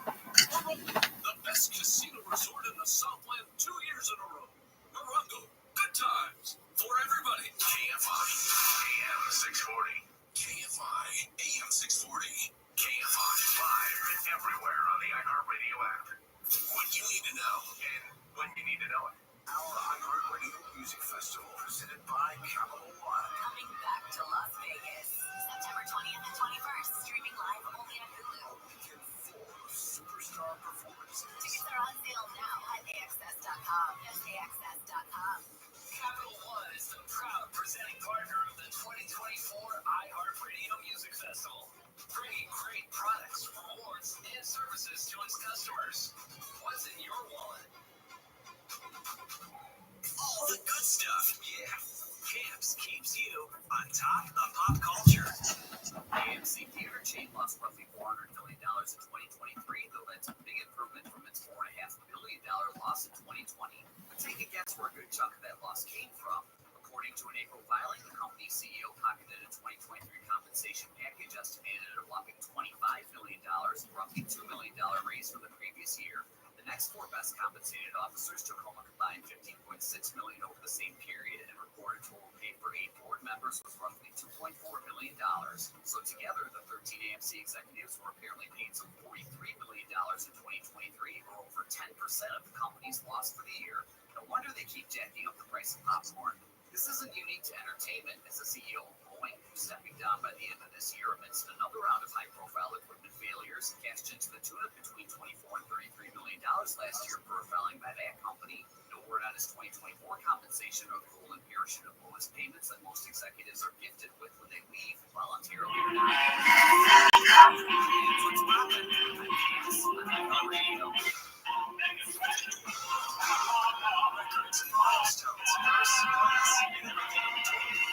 Today's sports history on iHeartRadio. How's it going, fellas sports fans? Taking best of the let's look back on this day's sports history. July 9th, starts in 1968. World champion becomes the first man in the NBA. Season winners from the Philadelphia 76ers to the LA Lakers. The Sixers got players in return. Will played 4 seasons in the league, helping the Lakers to the finals 3 times and winning a championship in 1972. None of the players Philadelphia received made any impact at all, and the team spiraled downward in the following years. The low point came in 1973 when the Sixers went an abysmal 9-73, the worst record in NBA history. Jumping way ahead to 2005, it took 847 regular season games in Coors Field, the most any stadium in 4 hosted each first wanted to not the game. The lowest total runs scored in a game at Coors Field before Colorado's record of San Diego was 2-0. And today in 2016, Serena Williams wins her record-tying 22nd Grand Slam title by beating Angelique Kerber in the Wimbledon final. Williams pulled even with Steffi Graf for the most major championships in the Open era, which began in 1968. Now you know, today in sports history on iHeartRadio. The free iHeartRadio app is #1 for music, radio, and podcasts all in one. Discover a new podcast from our library of hundreds of thousands of titles. Here's an iHeartRadio podcast preview. Can't you see what's happening now on the American scene? We've allowed ourselves to be so divided. No one can disagree anymore without hating. I'm not an ethnic. I'm a black American. And I know something about the crime of silence. It's funny, isn't it, that there aren't any women in the executive positions of this company. I think it's regrettable that you have chosen to attack personalities rather than problems. The most important thing in our country is maintaining law and order. Then the liberal says racist, fascist, hate monger. All of those quotes were said to one man.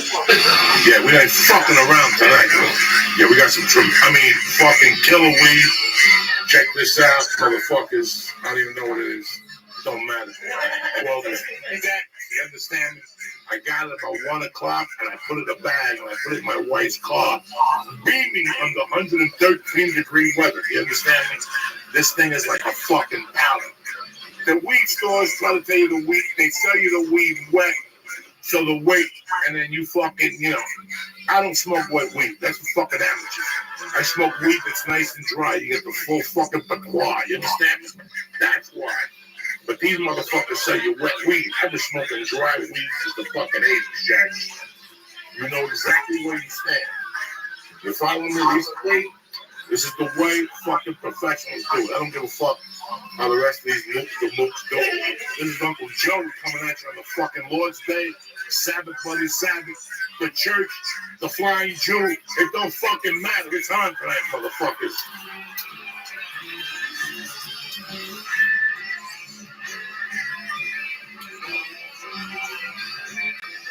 Just like that, you understand me? Weather don't stop. I'm like the fucking mailman. I smoke in every weather. Hail, sleet, extreme fucking heat. It don't matter. Uncle Joey shows up. And weed stars too. We don't fuck around. You understand me? It's Sunday. You want to be a fucking pussy? Come back on Tuesday. You understand? It's the Lord's Day, and God don't like fucking pussies. So get your shit together. We only got what do we got here? We're gonna have to open up with, let's say, tonight milligram wise.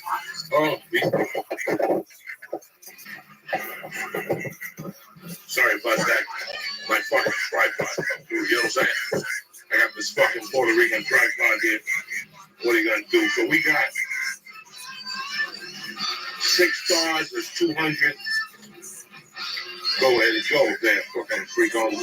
We're gonna open up with these. Just to open up. We're opening up with 600 as an appetizer on the fucking purple ones, because that's how we roll. These little blood fucking motherfuckers will fuck you up, daddy. It never ends. Nice. Nice and fucking dry. What are you waiting for? A fucking powder sauce? Keep that shit, wait. Look at it. Oh, this is fucking clean, Bobby.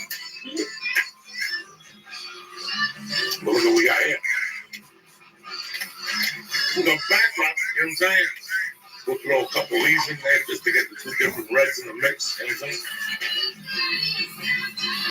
These times, I've been training, I get these times it's fun when I train. This is right here. This is nothing. This is not opening up. What is 4 weeks? Yeah, I'm low. She does it hard, and then the island just 2 weeks. It's 2 weeks. They're going deep every day. With sugar and biscuits, there's no 600 in this family. There ain't no 600. I did 600 now. Last week there was a night he did a fucking star and one of the Ferris wheel. Listen, if you would have had fucking 5 stars in you, you would have got no Ferris wheel. You would have said, nah, shit. The stars. I wouldn't have gotten her run. You should have gotten a fucking her run anyway. You didn't see her all week. Tell them what happened when you see her one night a week. It's torture. Yeah, it's torture. You just sit them there, throw shit at them, refuel, go back like a fucking animal. You understand me? That's what I heard when I spend 3 hours and I could be fucking choking you today. You know what I'm saying? How long do you have sex with? You said we have sex 5 times a year. You just said you're the one that said it. Ever since I got kettlebells, I can't stop. You know it's true. Listen, that's true. I'm chewing the stars. That's great. So I'll make some of the fucking stars and goes down nicely. The THC smoke clings to it. Anything on any of the bad yet, no? I need to figure this out. You bad motherfucker. You look at oh shit.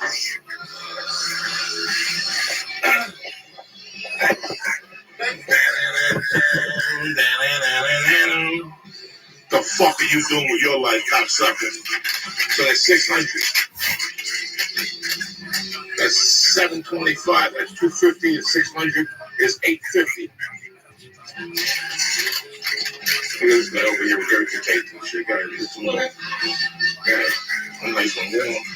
You like that fucking, you like grapes, right? This is kind of like grapes.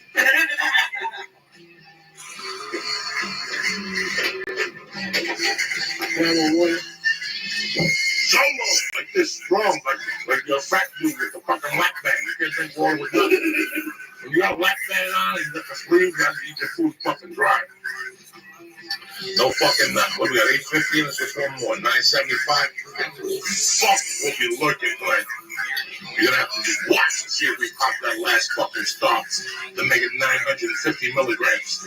Happy Father's Day to all you bad motherfuckers out there. Uncle Joey loves you with all his fucking heart.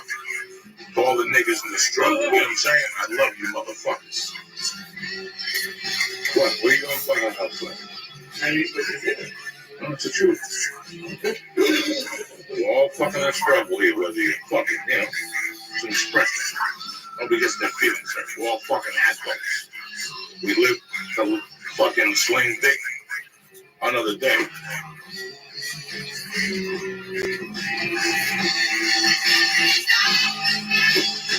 And that's it. What you do all day? You go see your dad at the barbecue. It was 113 fucking degrees here. Nobody was barbecuing thick. You understand? Pizza delivery boys are going crazy tonight. They're going every king from ain't nobody going tonight. Your house gets too fucking hot. The fuse goes. Fuck that.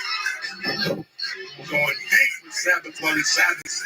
We're waiting on my man Nick Gregarious, BJJ Brotherhood dropping it tonight. Gonna come by and say hello. You got me, my friend Lee Zayat. Wow!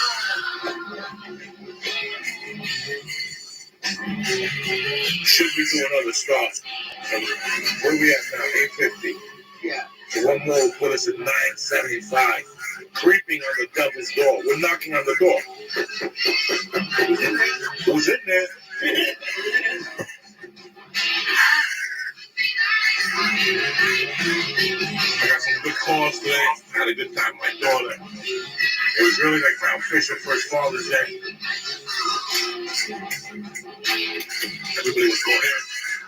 You know what I'm saying? Last year Mercy was 2. She don't fucking know about Father's Day and who's her fucking father. But now we had a good day today. My wife had to go look at houses. I took 2 fucking naps today. That's how tired I am.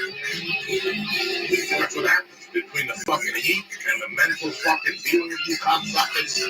Writing jokes, doing spots, doing podcasts. It gets old. Last night she got to give an interview. But I didn't fucking call him. I'm like, listen, bro.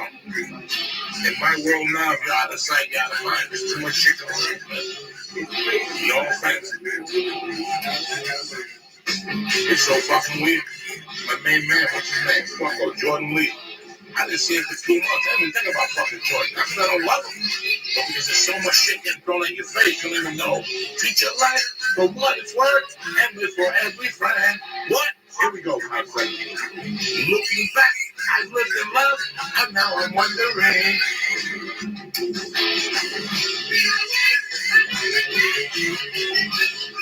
Ha ha!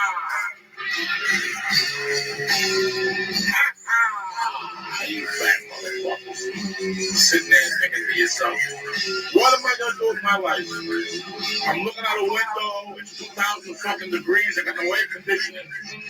These mosquitoes are killing me. Oh, I got that right. Mosquito answer the phone. Can't come here. Can't come here and shit.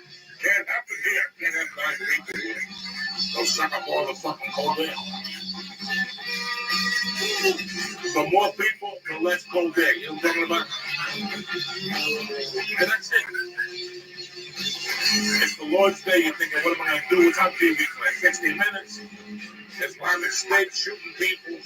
You got game fucking 7. It's probably over by now.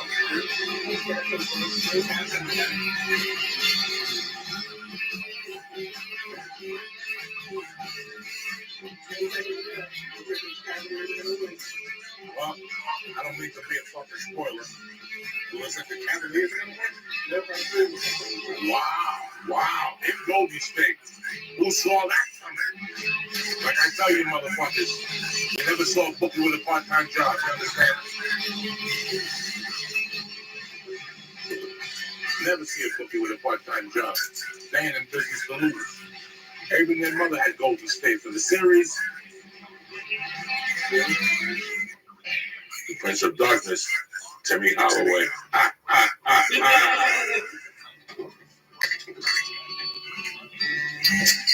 That's it, beautiful people. You got another week in front of you. I go to Philadelphia this week. The city of brotherly love, Philadelphia, freedom, Elton John, fucking everything. I'm excited. Gee, I don't get no fucking cheesesteak. No bread? Nah, I'm done with cheesesteak. What? 53 years old. How many cheesesteaks you gonna eat before you die? Cheesesteaks. I got a cheesesteak down the hall. I go for stuff I can't have here. A nice egg roll. A nice crushed cooked pork with steamed rice with some fucking real dumplings. Pizza? No, maybe. It's a Philadelphia pizza. You know me, I keep it like this. Right by the hotel is a nice little steakhouse. You got lunch special. You know me, though. I'm always looking for a lunch special. A little salad, a little steak, a little baked potato. That's a lunch special right there. Lunch special. I live for lunch specials. Live for lunch specials. Especially now. I like the big meal, the second meal of the day. So I can burn some shit off at night and stuff. It's not bad, man. A good lunch special, bowl of soup, maybe an egg roll, a fucking fried shrimp. You know, you don't need to do much, Uncle Joey. Bring the fucking dry noodles with the soup because that's part of the meal, right? That's part of the fatwa. You get your main course, some steamed rice. And that's it, I'm happy. Your fortune cookie, I'm whispering down the fucking street, you know? Maybe some nice orange slices. Yeah, some nice orange slices. So I got the other. I like orange. We're doing with the main course. You get orange. You don't get on your own time. When you're hanging on the streets. When you drive around, you see people with orange, you buy it. You like deal with lunch special. I like the orange. I kind of ordered the other. It's nice. It's delicious. Cool. What's your palate? So you eat orange after you had that fucking ziti cup? No, because I don't want to lose the taste. You don't want to lose the taste. That's the fucking taste you still lost, fucking ziti. There's some bag of clams at the airport with Sayada. You buy a $12 suitcase, they don't know what to do. Ain't gonna no leaks. You can even bring a cooler with live clams. Donnie just did it for me. You got a little cooler. Tape it up before you cook it. That always works. Why go East Coast if you're not going to bring back? Clams? As soon as you get off the fucking plane, we get right or wrong. How long do clams last? As soon as you get off the plane, you get off the plane at 9, right? Run right to the house, take a shower, wash your pussy, and get them boiling. We'll be over at 11:30, just like that. In case of Corona, a few fucking numbers. Was I on the way? Who's trying to talk away from the hard air? Can't be bringing back ziti and brownies with no fucking nuts. When you go, you get some nice fucking lobster tails at the bakery with your cream and everything. You don't have. You don't waste my fucking luggage space with fucking brownies and ziti and infuriates me. How good the pastry ones? Yeah, 6 lobster tails, 4 is fucking asshole for. You just give it to me. Just say, I'm taking it on yours. You fucking around with a brownie. Who wants a brownie? I do. Nobody wants a brownie. You don't want a brownie? Never. You give a fuck about a brownie. That's like somebody shit in your mouth. You know what I'm saying? That's a fucking brownie. You know what a brownie is? Did someone shit in my mouth? Or what am I doing here? If I eat a brownie once a fucking year, I'm happy. Always, since I was a kid, give me a brownie. That's diligent kind of stuff. A lobster tail. A nice fucking strawberry shortcake Jewish cake. With the fucking, you know what I'm saying? Spiegelman's Bakery, those Jews are fucking notorious for like the shit on fire. Let me tell you something, that strawberry shortcake, those lobster tails, and that motherfucking, those little black and white cookies, that's what you bring back. Never brownies. That's just Lorraine Johnson. I brought you brownies. What? Get the fuck off my front doorstep. Next time you fucking don't show up with a pie and ice cream in my house, because that's the fucking thing. What do you think about that, cocksuckers? Are you smoking? Are you toking? Are you eating stars of death? Should we eat the last fucking star? What is it now? What time is it? 7:40. So anyway, what's Sunday? What's today's date? The 19th. And my 25th anniversary of comedy went great. I did a show in a fucking place. I had no air conditioning, but I don't give a fuck. Me and Tommy Easter got to look up. We saw Willie Buzz Sentence. It was beautiful, you bad motherfuckers. Well, Cleveland won the championship. I'd love to congratulate them. I think that fucking Stephen Curry got a little bit too spoiled. I think it's a little bit of a baby. I think it came back to haunt him in the end. I feel bad for his teammates. They're fucking savages. But what are you gonna do? How does it make your life different? Who wins the game? Who? It doesn't. It doesn't. It really doesn't. You get down for 2 seconds when you're 10. You go, what am I fucking doing? I'm gonna go get a lollipop or something. Yeah, when you're 10, you're depressed like a second. My team, ice cream. That's it. That's how quick it goes away. When I see adults like this fucking Jamal, this thing only wants to get out. You bet the game again. And that's it. You bet the game. No, what do you do? Fuck, I'm just sitting there and watch a bunch of fucking movies. You gotta go out and fucking earn a living on the Lord's Day. Something. There's somebody at church with $500,000 in their pocket. You're trying to mug it. You know what I'm saying? That can't happen if you're on the couch. That's a funny commercial. Get the fuck out there. Nothing happens on the couch, bitches. I don't know. They sit there. What does it say on my iPad? We should play Warcraft. Do you watch Resident Evil? Oh yeah, I watched all 15 episodes like an asshole. I don't give a fuck about nothing. Especially that fucking show. Orange is the new purple. Black. Yeah, good. Purple. Same difference. Black, purple, orange. This is funny. 6 lesbians in jail. That's right. I gotta watch it. There he is. In this day of fucking time, I gotta watch Listen. What happened, dog? I sent you a picture. It looks like there's an outage in the area, so instead of using my internet service provider, I connected my phone to my laptop. Okay, well, you got it to work. Good on you. Yeah, you know, really, well, they're quiet. And Dude. I've got one in the middle of my lady. That's horseshit that they have an outage and you're paying for that. I'm glad that they say it'll be done by 5 a.m. Which, you know what I mean?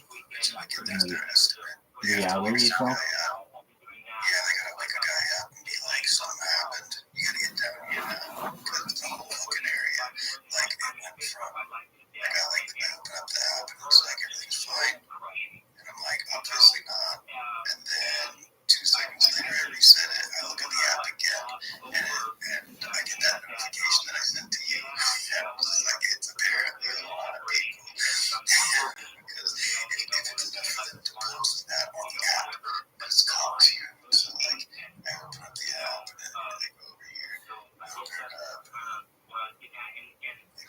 Wow. Well, it's got to make you feel better, too, that you're not alone and that they're working on it. And it wasn't something you did wrong. Exactly. My first thought was, I know I just paid. I know I paid, and there's some kind of discrepancy. But no, this is just a normal, everything is working except that. I mean, it's kind of like the only reassurance you can have in this day and age. It's not my fault. It's someone else's. I think when people talk about that, they talk But about again, the ways you know, like there's not one way to get the internet. I have a little tap plan with the hotspot on my phone. I connected it through USB-C to my MacBook Pro. And look, Throwback. You have an iPhone or Android? I have an iPhone. How did you do... What iPhone do you have? I have a 14. Oh, you have a really new phone. How long ago did you get that? I got it when it was brand new. So, I mean, they're about to drop the 16. Like Like another month. last year? I got this when it was brand new. Like last year? Like a year and a half ago. There you go. Very cool. Well, that USB-C saved your ass. Hell yeah. I mean, I could have done it through wireless, but it'd be a stronger So what was up with you, with your roommate? You were like, I'll transfer the Wi-Fi to that person when I leave. So right now, as part of the deal, I use the majority of the internet. I'm an online person, and he goes to work for 10 hours a day. Before He goes to work what times a day? for like 10 hours a day. Oh, okay. Before my first workday, it was basically like I was the only person here during the week because he had a different job. He's an electrician, so he was driving down to Arizona every Sunday night because he would work Monday through Friday in Arizona, you know, and then he would come back Friday night and visit his daughter from and then he spent a weekend here. So he didn't set up the internet here because for the first few months he was living here because he was only here 8 or 9 days out of the month. So he was just getting by on his phone internet. But then I moved in, I needed more internet, you know, and I told him that, you know, besides the money I pay him to stay here, and because, you know, he just gave me a flat rate that didn't include, like, splitting up electricity or anything. And I said, well, you know, for when your daughter's here too, I'm sure she would like the internet to play video games or whatever, so I'll pay for the internet while I'm here. So that's another way I want to contribute. I'm making sure that they have complete internet access. But if I'm moving out, you know, so it's been like, you know, like 3-4 months of the internet that I've been paying. And so it's like, you know, I'm happy to do it because he gave me a really good flat rate, a good friend rate, and, you know, so I try to chip in here and there, bring home some stuff that everybody can eat here, you know, if we refill water bottles or something, I'm like, hey, here's a $20 refill of the water bottle this time, you know what I mean? So, but the internet, I mean, I try not to be a little bitch, you know, I feel like one, so, you know, you know, always contributing and he's taking care of all the other utilities. Yeah, that's a lot. Honestly, I don't know. I don't know how to get by without the internet. So maybe it'd be good to get away from the internet for a little while. But worst comes to worst, I end up getting locked away at the interstate. Who knows? I'm not trying to You think don't like want that. that. I did the well, aside from work, I didn't have internet except on my phone. I was able to do it. It's not fun. Yeah, it's not fun, but, you know, it's something. We'll see what happens, but everything's going fine, I guess. You know, figure out the next choice. I just need this over with. It's too stressful. I can't even find a job because of it. All the experience in bartending. They must be able to get a job. It's not like, oh, it's not a place of hire. It's not really a place of hiring. Because there are more people looking for work than so I know. If that lady offered you a job, would you take it? Yeah, I'm supposed to say yes. Okay. Do your parents know that you had that job? Yeah. Okay. I'm just thinking. Yeah, trust me. I'm not gonna hold back at a person. You know, if anything gets me more trouble than anything, but I'm not much of a hold back. I'm a liar. Even lie by omission because I don't want to get caught later on and try to have to explain myself. Because that's what liars do. So, you know, it never ends with one lie. The white lie turns into every lie. No worries. I've hanging out that day. exactly. I've always kind of gone through it with myself like this. I do my best to live as honest a life as possible. If I ever have to have a white lie just to save face on something, then you have to do that. Or I may have to lie to protect my own life. Under only those two circumstances do I lie, and then I do my best to avoid it any other time. But if people are like, are you perfect at it? No, even I or other people who consider themselves to be trying to do their best, they always have to adjust to some extent for whatever reason. You can't be 100% honest. I want to be, but it's like, even still, like I went to I opened a bank account on camera, and I figured that would be the most honest thing that I would do.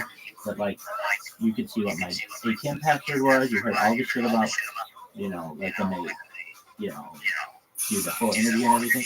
And I still thought to myself, for as honest as I am like this, if somebody asked me to reveal some information about a friend of mine on my stream, and I couldn't, I might have to lie for them. And that might not be something I can control, but it might be like, I'm trying to protect a friend. And then I would just have to explain, perhaps if confronted later on, that I had to lie in order to save face for my friend, because I would have revealed all this important information about him. Basically, sometimes you have to lie for other people in addition to who you have to lie for.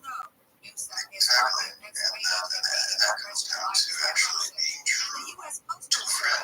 Whereas, ultimately, before I ever answer anyone, I always think to myself, why is this person why is this particular person asking me this particular question? What do I stand to gain from giving up the information if I have it? What do they stand to gain by getting this particular information out of me? Is this a situation where someone might be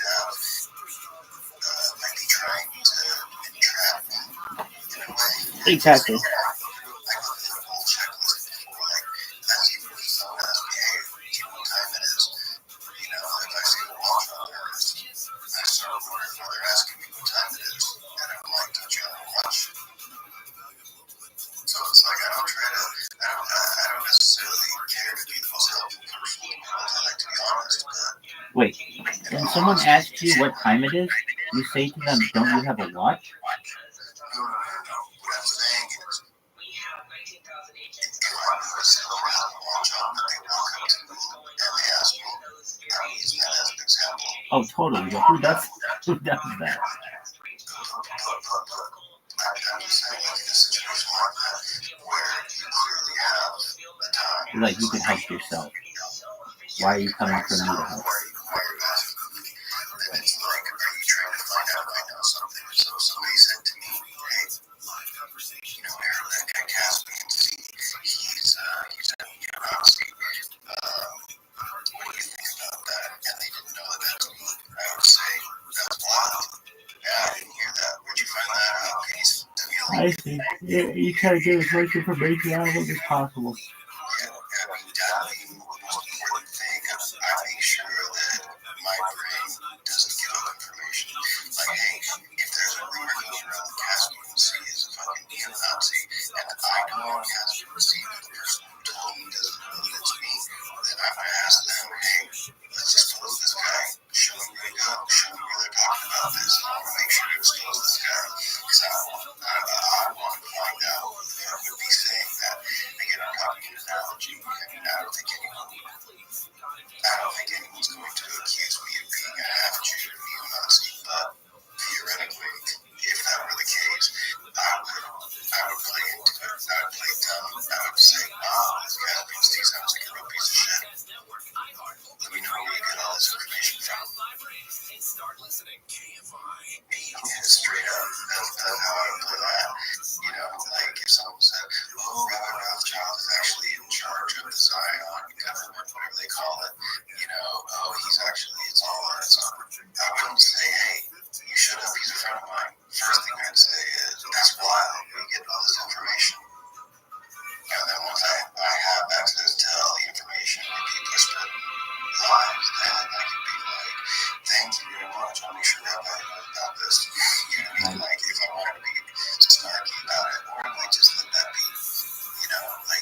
Not blow your cover. Yeah, it'd be more important for me to make sure to know where lies are being spread, if lies are being spread, rather than say, hey, people shouldn't say that because I'm Caspian. See, hey, don't talk that way about my friend Rabbi. Hey, now there's a line in the sand. I try to play devil's with people who do something like that. And those people, remember I was telling you, they came in here and they were saying, I hate niggers, I hate gangs, and I was just like, the first when they came in, they definitely sounded of Eastern European descent, and so, I had my face off the camera, and then they go, oh, Caspian Sea, are you there? And so I immediately jumped in, like I had a fucking Russian ex-fiance, so, there I go, Привет, just Voodoo. And they're like, what? And I was like, Привет? Sounds like I'm saying hello in Russian. And they're going, do you speak English? And I go, yes, I speak English. How are you? And then finally, after I was listening to them for a little bit, they seemed normal. And I was like, all right, I'm bored of this. I'm in the USA. They're like, what? I'm like, yeah. And then 10 minutes later, they started being more racist. So I was just like, later, Paka. That's what I felt that in effect. Paka means goodbye in Russian.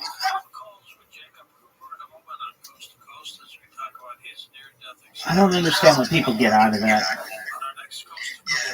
But I was like, I fucking dropped into, I know a little bit of Creole, I know a little bit of Arabic, I know a little bit of Tagalog, Spanish. I know enough to get by almost anywhere, so, if somebody is trying to get my attention, 3 people hopped in here at once. 3 people came in at once. So, they were all trying to troll you at once. You were taking a nap, so once they started screaming racial stuff, I was just like, alright, that's enough. You guys aren't being cool. They're like, why is he asleep? I go, he just missed him. He was awake doing an interview an hour ago. There you go. Shit happens.